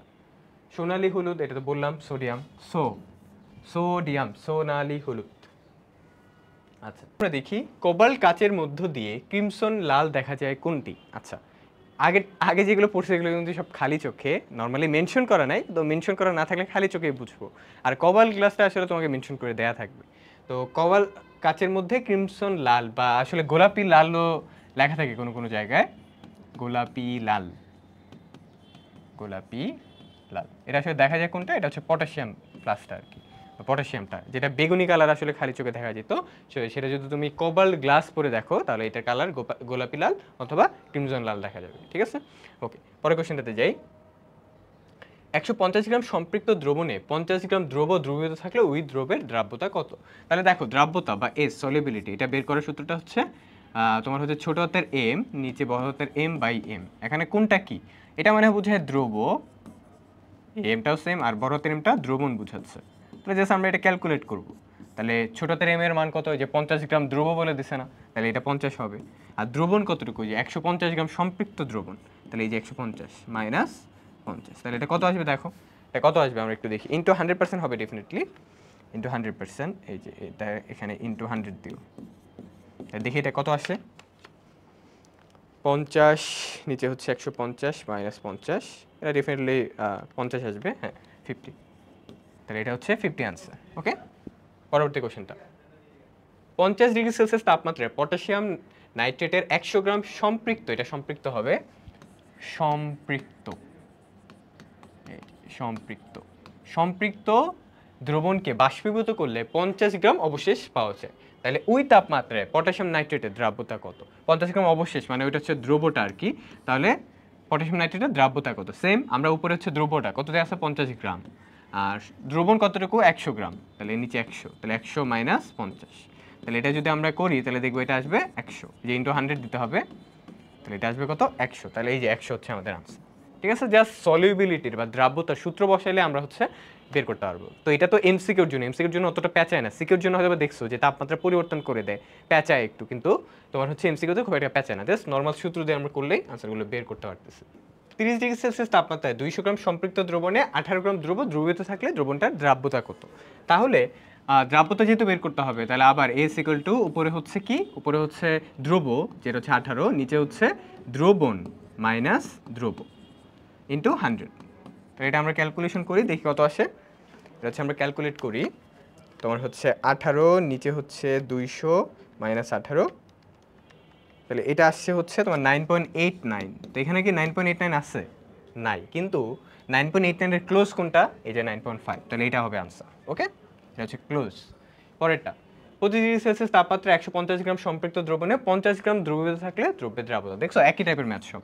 তাহলে এস ইকুয়াল টু হচ্ছে দ্রব কত, 50, এখন দ্রবণ কত, 150 থেকে দ্রবটা বাদ দিব, ইন্টু 100, তাহলে এটা কত আসে, এটা আসবে দেখবা তোমার হচ্ছে উপরে 50 নিচে হচ্ছে 100 ইন্টু 100, তো এখানে 50 আসে এটা, তাহলে 50 হবে আনসার। এই যে ঠিক আছে, ডান, এটা হচ্ছে আমাদের আনসার।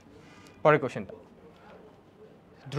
দ্রাব্যতা গুণফল নিচের কোন ক্ষেত্রে, এটা হচ্ছে বেসিক্যালি স্বল্প দ্রবণীয় আয়নিক যৌগের ক্ষেত্রে আমরা হচ্ছে দ্রাব্যতাটাকে ডিফাইন করি, কি স্বল্প দ্রবণীয় মানে কম দ্রবণীয় যে আয়নিক যৌগগুলো থাকে ওইগুলোর ক্ষেত্রে। পরের কোশ্চেনটা আমরা দেখি, জিঙ্ক ফসফেটের দ্রাব্যতা গুণফল প্রকাশক কোনটি? আচ্ছা, তাহলে এই দ্রাব্যতা গুণফল প্রকাশক মানে কোনভাবে প্রকাশ করা যাবে সেটা জানতে চাইছে। তাহলে দেখো আমরা হচ্ছে জিঙ্ক ফসফেটটাকে ভাঙবো, এখানে জিঙ্ক ফসফেটটাকে যদি আমরা ভাঙি তাহলে কি কি পাই আমরা একটু দেখি। দুইটা জিঙ্ক আছে, রাইট? আচ্ছা, তাহলে এখানে আগে একটু দেখো জিঙ্ক এখানে কত হবে এটা বুঝবো কিভাবে। ফসফেট আমরা জানি -3, কয়টা আছে, দুইটা, তাহলে -3 ইন্টু 2 কত হবে, -6, তাহলে তিনটা জিঙ্ক পেলে অটোমেটিকলি +6 হবে, তাহলে একটা জিঙ্ক কত হবে, +2, তাহলে +2 ইন্টু 3 কত হলো, +6। আমি এখান থেকে কি বের করলাম, আমি আসলে জিঙ্কের চার্জটা বের করলাম, জিঙ্কের চার্জ কত এখানে, +2, কয়টা আছে, তিনটা, তাহলে সামনে 3, আর এইখানে ফসফেট PO4 3- কয়টা আছে, দুইটা, এই যে। তাহলে এখন আমি যখন কেএসপি বের করতে যাব তখন আমার ঘনমাত্রা লাগবে, তাহলে যে ঘনমাত্রা কি কি হবে, এই যে ঘনমাত্রা হচ্ছে থার্ড ব্র্যাকেট জিঙ্ক 2+, এবং যেহেতু এর মোল সংখ্যা 3 তাহলে সেটা পাওয়ার হয়ে যাবে আমরা জানি, ইনটু এখানে হচ্ছে PO4 3- এবং এর পাওয়ার যেহেতু 2 এটা উপরে চলে যাবে, শেষ, এটা হচ্ছে কেএসপি। ঠিক আছে, তাহলে এখানে কোনটা হবে আনসার, এই যে জিঙ্ক 2+, উপরে 3, PO4 3- উপরে 2, এই যে এটা আনসার হবে। এটা দেখে কেউ কনফিউজড হয়েও না, কেন ভাই আমি বলি 108টা এখানে আসবে না, এখানে কি আমরা এস নিয়ে কাজ করতেছি মানে সলিউবিলিটি না, তাহলে এস নিয়ে কাজ করলে তখন দেখতে 108 আসার পসিবিলিটি থাকতো। এখানে জাস্ট কেএসপিটাকে আমরা কি করতেছি, প্রকাশ করতেছি আয়ন আকারে, ঘনমাত্রার আয়ন আকারে, তখন জাস্ট এইভাবে আমরা ব্যাপারটাকে সাজাই দিব। ওকে, যে জিঙ্ক 2+, তার মূল সংখ্যা 3 সেটা পাওয়ার হয়ে যাবে, PO4 3- মূল সংখ্যা 2 ছিল সেটা পাওয়ার হয়ে যাবে, এখানে আর এক্সট্রা যে এখানে 3 এখানে 2^2 এগুলো এসে যে গুণ হবে ব্যাপারটা এখানে আসবে না, এটা আসবে যখন এস এর কাহিনী আসবে, এস তখন এটা আসবে। ঠিক আছে, আমরা সামনে ম্যাপ দেখব। পরের কোশ্চেনটা, ক্যালসিয়াম ফসফেটের দ্রাব্যতা গুণফল কত? ক্যালসিয়াম ফসফেটটা আসলে কিভাবে প্রকাশ করে সেটা দেখি। ক্যালসিয়াম ফসফেট, এই যে ক্যালসিয়ামের যোজনী কত, 2 চলে যাবে ফসফেটের কাছে, ফসফেটের যোজনী কত, 3 চলে যাবে এর কাছে, এই যে ক্যালসিয়াম ফসফেট এর দ্রাব্যতা গুণফল। আচ্ছা, এটাকে আমরা ভাঙলে কি কি পাবো দেখো, এটাকে ভাঙলে আমরা পাবো ক্যালসিয়াম 2+, এবং সামনে কয়টা, 3টা, এই যে 3 দিব, এই যে 3, আর প্লাস PO4 3- কয়টা আছে, 2টা, তাহলে সামনে 2 দাও। এখন আমি যখন কেএসপি হিসাব করতে যাব তখন ওই যে এস আমি ঘনমাত্রা না, বেসিক্যালি আমি হচ্ছে আয়ন আকারে এখন এস দিয়ে সাথে যাচ্ছে, আয়ন আকারে না, আমি সলিবিলিটিটাকে সাথে যাচ্ছে। অর্থাৎ এখানে ধরো এস আছে, এই যে এই জায়গায় ধরো এস আছে, এটা তো এক মোল এস, এখানে হবে 3s আর এখানে 2s, রাইট? তাহলে এখন কেএসপি যদি এস দিয়ে ডিটারমাইন করতে যাই তখন এই 3s গুলো আসবে, এই যে 3s এরপরে এর পাওয়ার হয়ে যাবে 3, এখানে 2s এরপরে এর পাওয়ার হয়ে যাবে 2, তাহলে আলটিমেটলি এখানে 27s cube into 4s square, তাহলে এটা কত আসে 108 s টু দি পাওয়ার 5। কোথায় আছে? এই যে এটা আনসার। ওকে, পরের কোশ্চেনটা, পানির আয়নিক গুণফলের একক কি? আচ্ছা, পানি হচ্ছে H2O, এটাকে যখন আমরা আয়নিত করব তখন আমরা পাবো H প্লাস এবং কি OH মাইনাস, রাইট? আচ্ছা, এখন এই H প্লাসের ঘনমাত্রা আয়নিক গুণফলের একক চাইছে না, তাহলে এটা আমি যখন এটাকে ঘনমাত্রা আকারে প্রকাশ করতে যাবো, এই যে এইভাবে দেখো H plus OH minus, right? এই যে এইভাবে তো প্রকাশ করতে যাব আয়ন আকারে, তখন এটার একক কি? মোল পার লিটার। এটার একক কি? মোল পার লিটার। তাহলে গুণ করলে মোল স্কোয়ার এল ইনভার্স 2 হবে, এই যে, তাহলে এই যে এটা আনসার, মোল স্কোয়ার এল ইনভার্স 2, শেষ, এটা আনসার। ওকে, পরের কোশ্চেনটা, সিলভার ক্লোরাইডের প্রতি লিটারে জলীয় দ্রবণে কতটুকু আছে? 0.00015 গ্রাম। তাহলে দ্রাব্যতা গুণফল কত? আচ্ছা, তাইলে প্রতি লিটার জলীয় দ্রবণে আছে এতটুকু গ্রাম সিলভার ক্লোরাইডের। সিলভার ক্লোরাইডের দ্রাব্যতা কিন্তু মানে AgCl এর জন্য এস এর মানটা, এই যে AgCl এর জন্য এস এর মানটা কত দেয়া আছে? প্রতি লিটার মানে 1 লিটারে আছে 0.00015 গ্রাম। তার মানে কি 1 লিটার যদি নিচে লিখে যে 1 লিটার, তাহলে এটা আলটিমেটলি কি বুঝাবে? 0.00015 গ্রাম পার লিটার, রাইট? আচ্ছা, এখন আমাকে বের করতে হবে দ্রাব্যতা গুণফল, অর্থাৎ AgCl কে আমি যদি ভাঙি তাহলে এখানে কি পাচ্ছি? Ag প্লাস এবং Cl মাইনাস, তাই না? এই যে এটা যদি এস হয় এটাও এস হবে, এটাও এস হবে, আলটিমেটলি কেএসপিটা কি হবে বলো তো? দ্রাব্যতা গুণফল নিতে চাইছে S square, S into S মানে এস স্কোয়ার। আচ্ছা, এই এসটা মোল পার লিটারে নিতে হবে, কারণ এখানে কোনো একক কিন্তু বলে দেওয়া নাই, এখানে কিন্তু গ্রাম পার লিটার ছিল, তো তুমি গ্রাম পার লিটার নিতে পারবে না, তোমাকে মোল পার লিটার নিতে হবে, যেহেতু এখানে কোনো একক মেনশন করা নাই। তাহলে মোল পার লিটার নিব, তাহলে এখন এই গ্রাম পার লিটারটাকে মোল পার লিটারে যদি কনভার্ট করতে হয় জাস্ট আণবিক ভর দ্বারা গুণ দিব, কার? AgCl এর, কারণ AgCl এরই দ্রাব্যতা এটা। তাহলে 0.00015 মোল পার লিটার আসবে তখনই যখন আমি এটাকে কি করব? আণবিক ভর দ্বারা ভাগ করব। এখন AgCl এর আণবিক ভর কত? দেখো, এই AgCl এর জন্য সিলভার হচ্ছে 107.89 আর ক্লোরিন হচ্ছে 35.5, তাহলে কত আসে দেখি আমরা একটু, কত আসে এটা দেখি।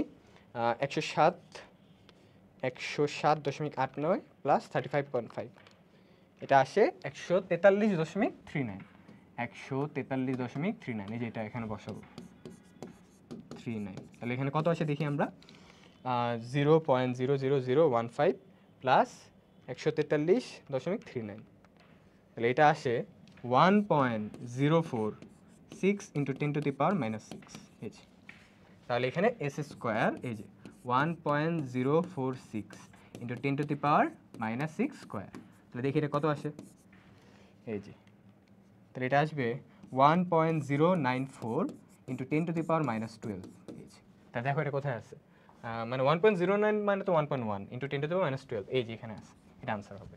বুঝে গেছে?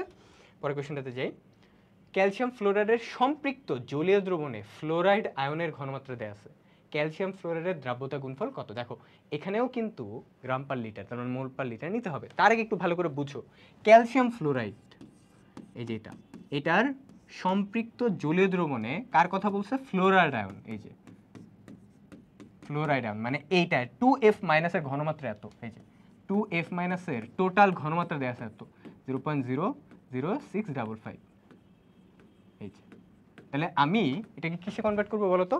আমি এটাকে বেসিক্যালি মোল পার লিটারে কনভার্ট করবো, কিসে? মোল পার লিটারে। ওকে, তাহলে 2F মাইনাসের মোল পার লিটার যদি কনভার্ট করতে যাই এটাকে কত দ্বারা ভাগ দিতে হবে? 19 দ্বারা। তাহলে আমি এটাকে 0.00655টাকে 19 দ্বারা ভাগ করি, তাহলে মোল পার লিটার পাবো। তাহলে 0.00655 ভাগ 19, কারণ ফ্লোরিনের পারমাণবিক ভর কত? 19, তাহলে এটা আসে 3.44 into 10 to the power minus 4, এই যে মোল পার লিটার। ওকে, এই যে, তাহলে আমি পেয়ে গেলাম আমার, তাহলে এখন আমি কিসের কথা বলছে? ক্যালসিয়াম ফ্লোরাইডের দ্রাব্যতা গুণফল মানে কেএসপি। তাহলে এটা তো এস, এটাও এস, এটা কিন্তু 2S। এখন এই মানটা কিন্তু 2s এর মান, এই যে এটা কিসের মান 2s মানে ফ্লোরিডানের টোটাল ঘনমাত্রার মান। তাহলে আমি যখন লিখবো যে KSP equal to s into 2s whole square, এই যে এটা লিখবো না, কারণ 2s লেখার পর পাওয়ারটা তো উপরে চলে যাবে। আচ্ছা, তাহলে এখন s এর মান এবং 2s আমি যদি বের করতে যাই, দেখো এই পুরাটা কিন্তু 2s এর মান, পুরোটা কিসের মান 2s এর মান। তাহলে এইখানে 2s এর মানটা বসাও, এই যে এটা 3.44 ইন্টু 10⁻⁻⁴, এটা পুরাটা কি 2s এর মান। আর s এর মানটা কত? আচ্ছা, এটা যদি 2s এর মান হয়, এই যে এটা 2s ইকুয়াল টু যদি 3.44 ইন্টু 10⁻⁴ হয়, তাহলে s এর মানটা বের করতে পারবা না? s এর মান কত হবে? এটা মূল পার লিটার বাই দেওয়া, s এর মান কত হবে? এই যে এটাকে 2 দ্বারা ভাগ করবা, তাহলে এটা আসবে 1.723 ইন্টু 10⁻⁻⁴, রাইট? আচ্ছা, তাহলে যে s এর মানটা এখানে বসাও, 1.723 ইন্টু 10⁻⁻⁴, এই যে।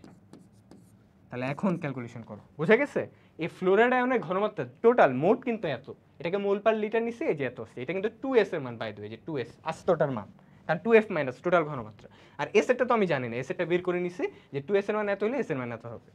তাহলে এখন আমি হিসাব করি টোটাল ইন্টু 3.44 ইন্টু 10⁻⁻⁴ স্কোয়ার, এটা আসে 2.039 ইন্টু 10⁻⁻11, এই যে এটা দেখো কোথায় আছে, 2.039 ইন্টু 10⁻⁻11, এই যে 2.048 আসছে ওদের, আমার আসছে 039 ইন্টু 10⁻⁻11, এটা আছে। বোঝা গেছে? এগুলো কিন্তু কেয়ারফুল থাকতে হবে, আমি প্রতিটা ম্যাথ যেভাবে করাচ্ছি প্রতিটা জায়গায় তোমাকে কেয়ারফুল থাকা লাগবে, ওকে? আচ্ছা, অ্যালুমিনিয়াম ফ্লোরাইডের দ্রাব্যতা এত দেওয়া আছে, তার দ্রাব্যতা গুণফল কত? চলো এটা বের করে, এটা খুব সহজ।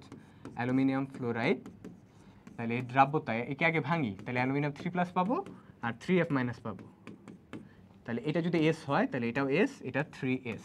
তাহলে এখন এর দ্রাব্যতা গুণফল, তাই তো? তাহলে আমি KSP ইকুয়াল লিখতে পারি s ইন্টু 3s, এরপরে এই 3টা পাওয়ার হয়ে যাবে, তাহলে s ইন্টু 27s কিউব, তাহলে আসে 27s⁴।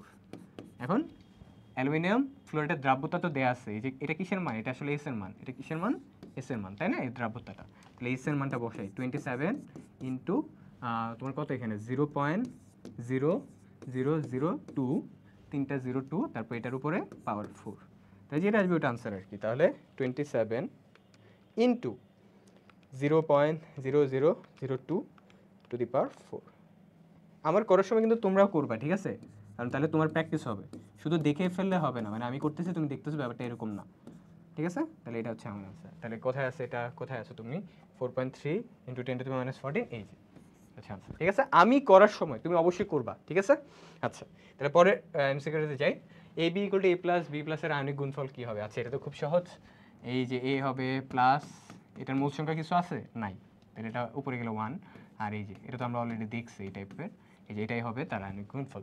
কোথায় আছো তুমি? এই যে প্রথমটা, ঠিক আছে? থার্ড ব্র্যাকেট দ্বারা ঘনমাত্রা বোঝাচ্ছে, আয়নিক গুণফল বলছে মানে KIP, ঠিক আছে? KIP, KSP বললে ওই যে S এর হিসাবটা আমরা হচ্ছে এখানে হয়তোবা আনতাম।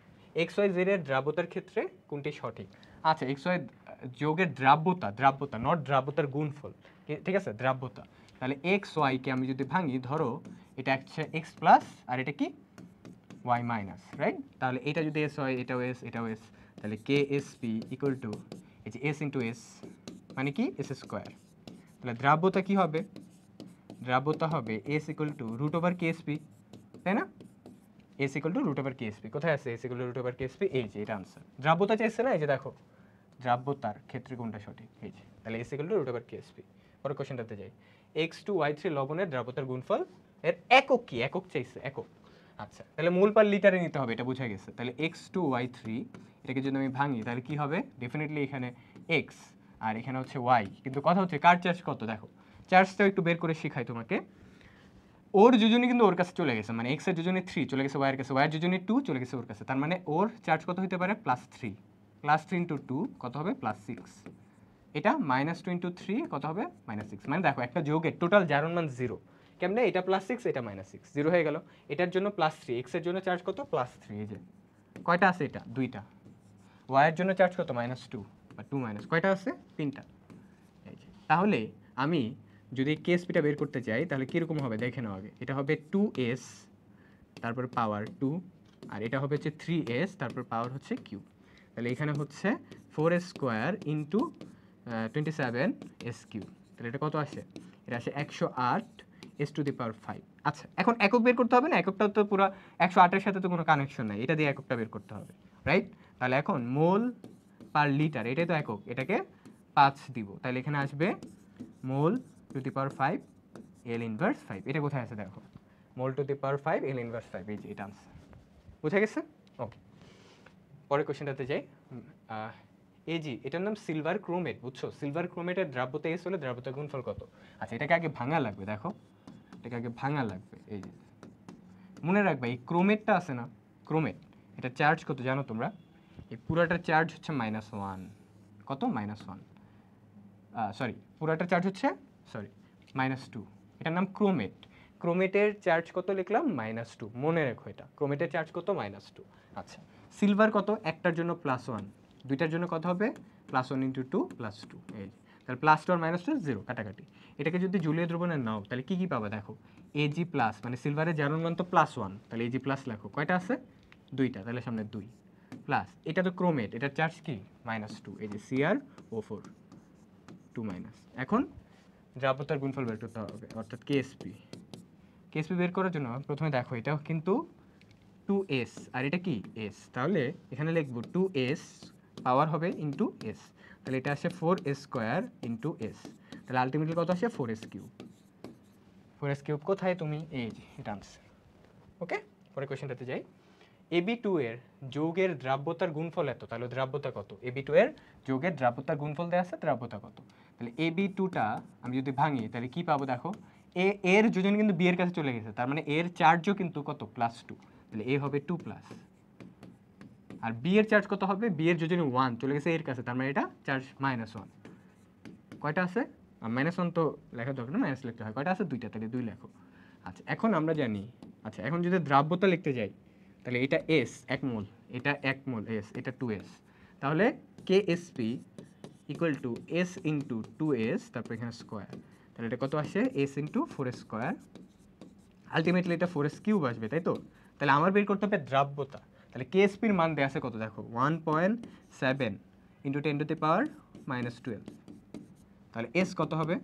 তাহলে এই 4টাকে সেটা পাঠাও, 1.7 ইন্টু 10 টু দি পাওয়ার -12, যে 4টা এসে চলে গেল, আর এই কিউবটা এখানে গেলে কিউব রুট হবে, এই যে, তাহলে এসটা পেয়ে যাবা। তাহলে একবারে দেখি এসটা কত আসে, একবার আমরা করি, তাহলে এখানে হচ্ছে 1.7 ইন্টু 10 টু দি পাওয়ার -12, আর নিচে হচ্ছে কত? 4, এটা আসে 7 পয়েন্ট, এটা আসে হচ্ছে 7.518 ইন্টু 10 টু দি পাওয়ার -5। এটা কিন্তু mole per litre, by the way, এখানে কোনো কিছু দেয়া নেই, মানে মোল পার লিটারে আসবে 7.518 বা 7.52 into 10 to the power -5 mole per litre, এই যে 7.52 into 10 to the power -5 mole per litre, এটা আছে। ওকে, আচ্ছা, পরের কোশ্চেনটাতে যাই আমরা। PbCl2 লেড ক্লোরাইডের দ্রাব্যতার গুণফল দেওয়া আছে এত, Pb2+ এর ঘনমাত্রা কত? কেয়ারফুল, Pb2+ এর স্পেসিফিক ঘনমাত্রা চাইছে মোল পার লিটারে, তাহলে কেমনে বের করবো দেখো, PbCl2, এই যে এটাকে ভাঙলে আমরা কি পাই দেখো, এটাকে ভাঙলে আমরা পাই লেড 2+ এবং 2Cl-, তাই তো?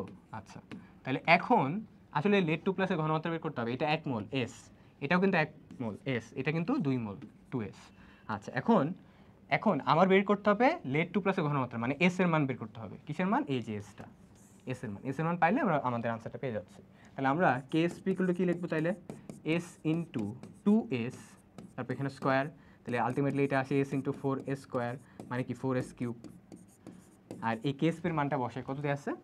1.6 ইন্টু 10 টু দি পাওয়ার -5, তাহলে এস এর মান কত হবে দেখো, কিউব রুট দিবা, এই যে 1 আগের মতো আর কি, 1.6 into 10 to the power -5 divided by 4, পেয়ে যাবা এস এর মান। ঠিক আছে, তাহলে দেখি আমরা কত আসে, দেখি আমাদের কত আসে, এটা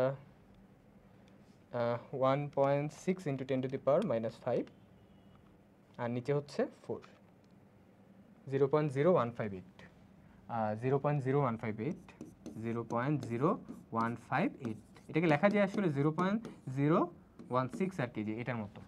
তাহলে এইটাকে আমি লিখতে পারবো কিভাবে দেখো তো, এটাকে লেখা যায় না যে 1.6 into 10 to the power -2 mole per litre, লেখা যায়?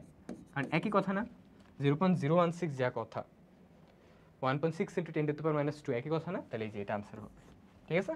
ওকে, আনসার মিলানোর জন্য আমরা এটা করলাম। এরপরে ক্যালসিয়াম হাইড্রোক্সাইডের দ্রাব্যতা দেয়া আছে এত মোলার বড় হাতের এম মানে মোলার মানে মোল পার লিটার। তাহলে কেএসপি কত? তাহলে ক্যালসিয়াম হাইড্রোক্সাইডটাকে ভাঙি আমরা, এটাকে যদি আমরা ভাঙি তাহলে এখানে কি কি পাবো বলো তো? এখানে পাবো ক্যালসিয়াম 2 প্লাস আর 2OH মাইনাস। তাহলে এর দ্রাব্যতা এস দেয়া আছে, এটা এস, এটা এস, এটা 2S। তার মানে হচ্ছে কেএসপি হবে S into 2S whole square. তাহলে আলটিমেটলি বোঝা যাচ্ছে এস ইন্টু 4S স্কোয়ার হবে মানে টোটাল 4S কিউব, তাই না? তাহলে এখানে 4 ইন্টু এস, এস এর মান কত? 0.03, এই যে কিউব। তাহলে এটা কত আসে দেখো, এটা আসে হচ্ছে 4 ইন্টু 0.03 কিউব। তাহলে এটা আসে 1.08 ইন্টু 10 টু দি পাওয়ার -4 মোল পার। আচ্ছা মোল, এটা আসলে যেহেতু এস এস কি কিউব, তাহলে এটা মোল কিউব এল ইনভার্স সি হবে আর কি। আচ্ছা এককটা বেশি ম্যাটার না, কোথায় আছে এটা? এই যে এর আনসার। ওকে, আচ্ছা পরের কোশ্চেনটাতে যাই।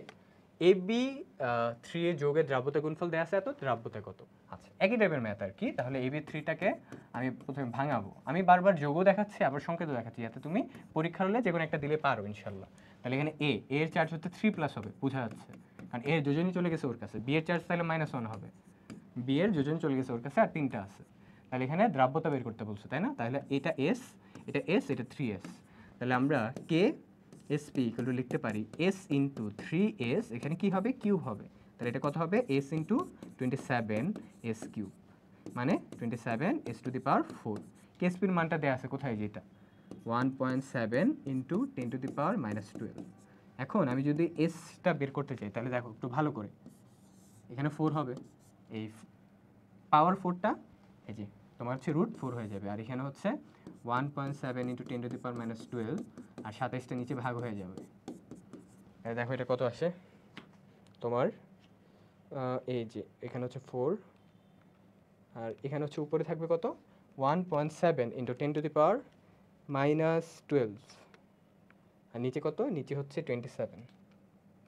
এটা আসে হচ্ছে 5.009 ইন্টু 10 টু দি পাওয়ার -4। এই যে এটা দেখি আমরা এটা এখানে কোথায় আছে, এটা 5.009 মানে 5 আর কি, 5 ইন্টু 10 টু দি পাওয়ার -4, এই যে এটা। ওকে, পরের কোয়েশ্চেনটাতে যাই আমরা। আচ্ছা কপার ফসফেটের দ্রাব্যতা এস হলে দ্রাব্যতা গুণফল কত? আচ্ছা এখানে তো আর ম্যাথমেটিক্যাল টার্মটা নাই, তাহলে দেখো এটা একটু কেয়ারফুল। CO3 আর এখানে PO4, ভালো করে একটু বুঝো। দেখো আমি আগে দেখাই কার চার্জ কত। ফসফেটের চার্জ তো -3, দুইটার জন্য কত হবে? -3 ইন্টু 2, তাহলে কত হবে? -6। আচ্ছা কপারের যোজনী গেছে এখানে 2 এর, তাহলে কপারের চার্জ কত হবে? +2। কয়টা আছে? 3টা, তাহলে +23 +6। আচ্ছা এখন কপার 2 প্লাস তো এখানে, তাহলে কপার 2 প্লাস কয়টা আছে? 3টা, তাহলে সামনে 3টা প্লাস PO4, এটা চার্জ কত? PO4 এর চার্জ কত? 3 মাইনাস কয়টা আছে? 2টা। তাহলে বোঝা যাচ্ছে এটার দ্রাব্যতা গুণফল কেমন হবে? KSP ইকুয়াল টু এখানে 3S আর এখানে কি হবে? 2S আর এখানে কিউব দাও আর এখানে স্কোয়ার দাও, তাহলে আলটিমেটলি 27S কিউব আর এটা হচ্ছে 4S স্কোয়ার। তাহলে এটা কত আসবে? এটা আসবে 108, 7 এর 4 গুণ করলে 108, আর এটা S3 আর 2, এটা S টু দি পাওয়ার 5। এই যে এটা আনসার, বোঝা গেছে আমাদের? ওকে, আমি হচ্ছে পরের কোশ্চেনটা যাব। পরের কোশ্চেনটা আমরা দেখি, অ্যালুমিনিয়াম সালফেটের দ্রাব্যতা গুণফল দেয়া আছে এত, এর সম্পৃক্ত দ্রবণে SO4 আছে, যে স্পেসিফিক বলে দিছে, এটার ঘনমাত্রা কত বের করতে হবে। আচ্ছা অ্যালুমিনিয়াম সালফেটের দ্রাব্যতা গুণফল, তাহলে আগে অ্যালুমিনিয়াম সালফেটটাকে ভাঙি, Al2SO4 তাই না? তাহলে এটাকে ভাঙলে আমরা পাবো অ্যালুমিনিয়ামের তো জারণ মান 3 প্লাস, চার্জ 3 প্লাস, কয়টা আছে? 2টা, তাহলে সামনে 2 হবে, প্লাস SO4 এই যে SO4 হয়, সরি SO4 সালফেটের চার্জ তো 2 কয়টা আছে? 3টা, এই যে 3। আচ্ছা এখন আমি যদি S লিখতে যাই দ্রাব্যতা, তাহলে এটার জন্য তো S, এটার জন্য হবে 2S, এটার জন্য কত হবে? 3S। আমার সালফেটের ঘনমাত্রা বের করতে হবে, তাই তো? সালফেট, তাহলে আমার আসলে 3Sটা বের করতে হবে। আমার আসলে কি বের করতে হবে? 3S। এখন তুমি যখন ম্যাথ করতে যাবা হয়তো বা তোমার শুরুতে স্পেসিফিকলি 3Sটা বের করা একটু ডিফিকাল্ট হবে, এর কারণে আমি যেটা বলবো আগে S বের করো, এরপরে 3 দ্বারা গুণ দিয়ে 3Sটা বের করে ফেলো, বুঝছো? তাহলে আমি আগে Sটা বের করবো, তাহলে KSP ইকুয়াল টু 2S তারপরে স্কোয়ার ইন্টু 3S এটার উপর কিউব। তাহলে এখানে তোমার হচ্ছে 4S স্কোয়ার আর এখানে হচ্ছে 27S কিউব, তাহলে কত আসছে, এখানে আসবে 108 এস টু দি পাওয়ার 5, আর এখানে কেএসপির মানটা বসে আছে 1.5 ইন্টু 10 টু দি পাওয়ার -5। তাহলে এস এর মান কত আসবে দেখো, এই যে এখানে 5, এখানে 1.5 ইন্টু 10 টু দি পাওয়ার -5, আর নিচে কত 108।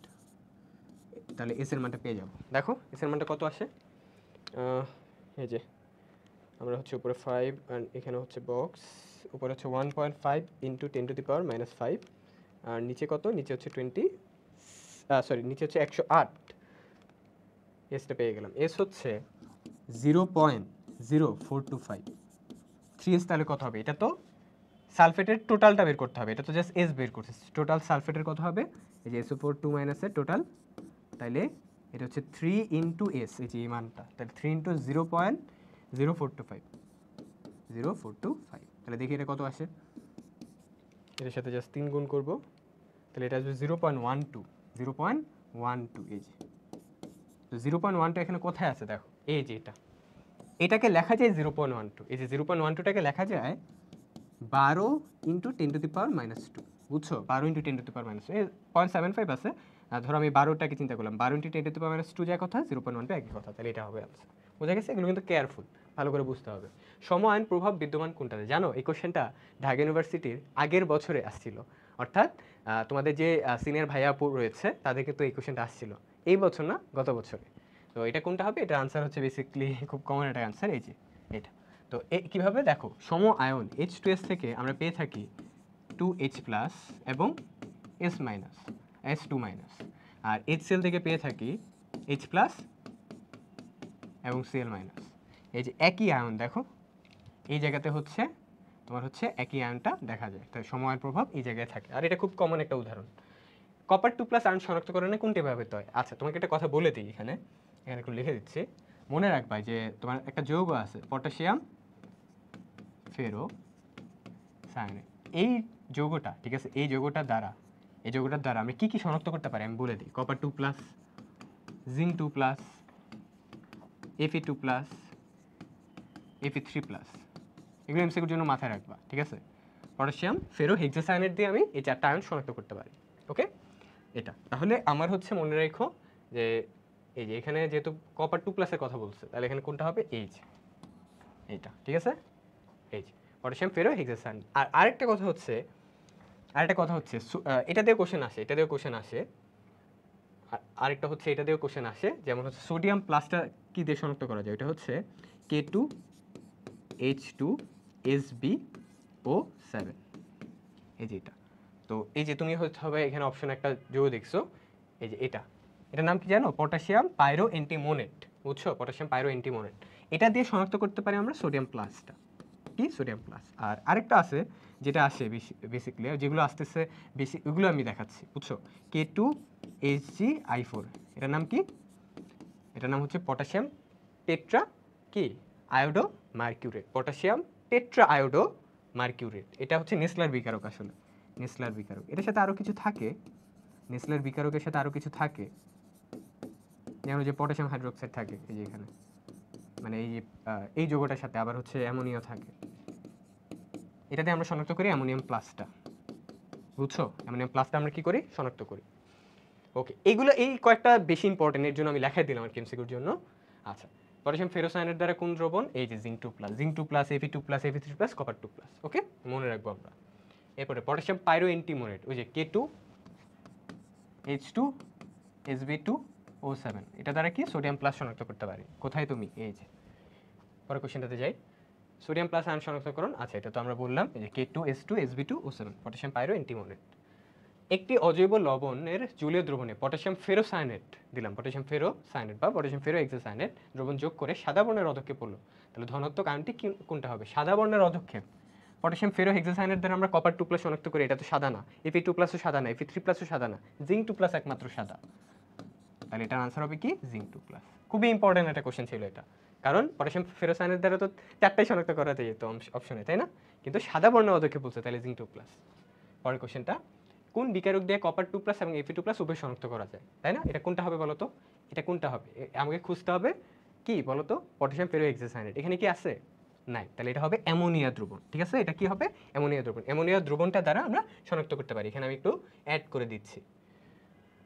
করে দিচ্ছি যে তোমার হচ্ছে উপরে এই যে এখানে কপার 2+ এবং Fe2+, এই দুইটাকে আমি অ্যামোনিয়ার দ্রবণ দ্বারা চাইলে কি করতে পারি? শনাক্ত করতে পারি।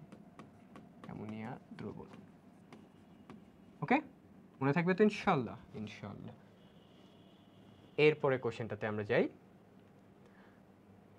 অলরাইট, হ্যাঁ, এটা ইনশাল্লাহ মনে থাকবে। এরপর আমাদের হচ্ছে পরের কোশ্চেনটা কি বলছে?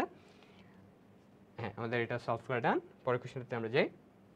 ক্ষারীয় পটাশিয়াম টেট্রাআয়োডো মার্কিউরেট, এটা দ্বারা কোনটি শনাক্ত করা যায়? Ammonium plus. কোনটা এটা বলো তো? এটা হচ্ছে ওই যে এটা আর কি, তোমার ওই যে K2 HgI4, নেসলার বিকারক আর কি, খুব ফেমাস।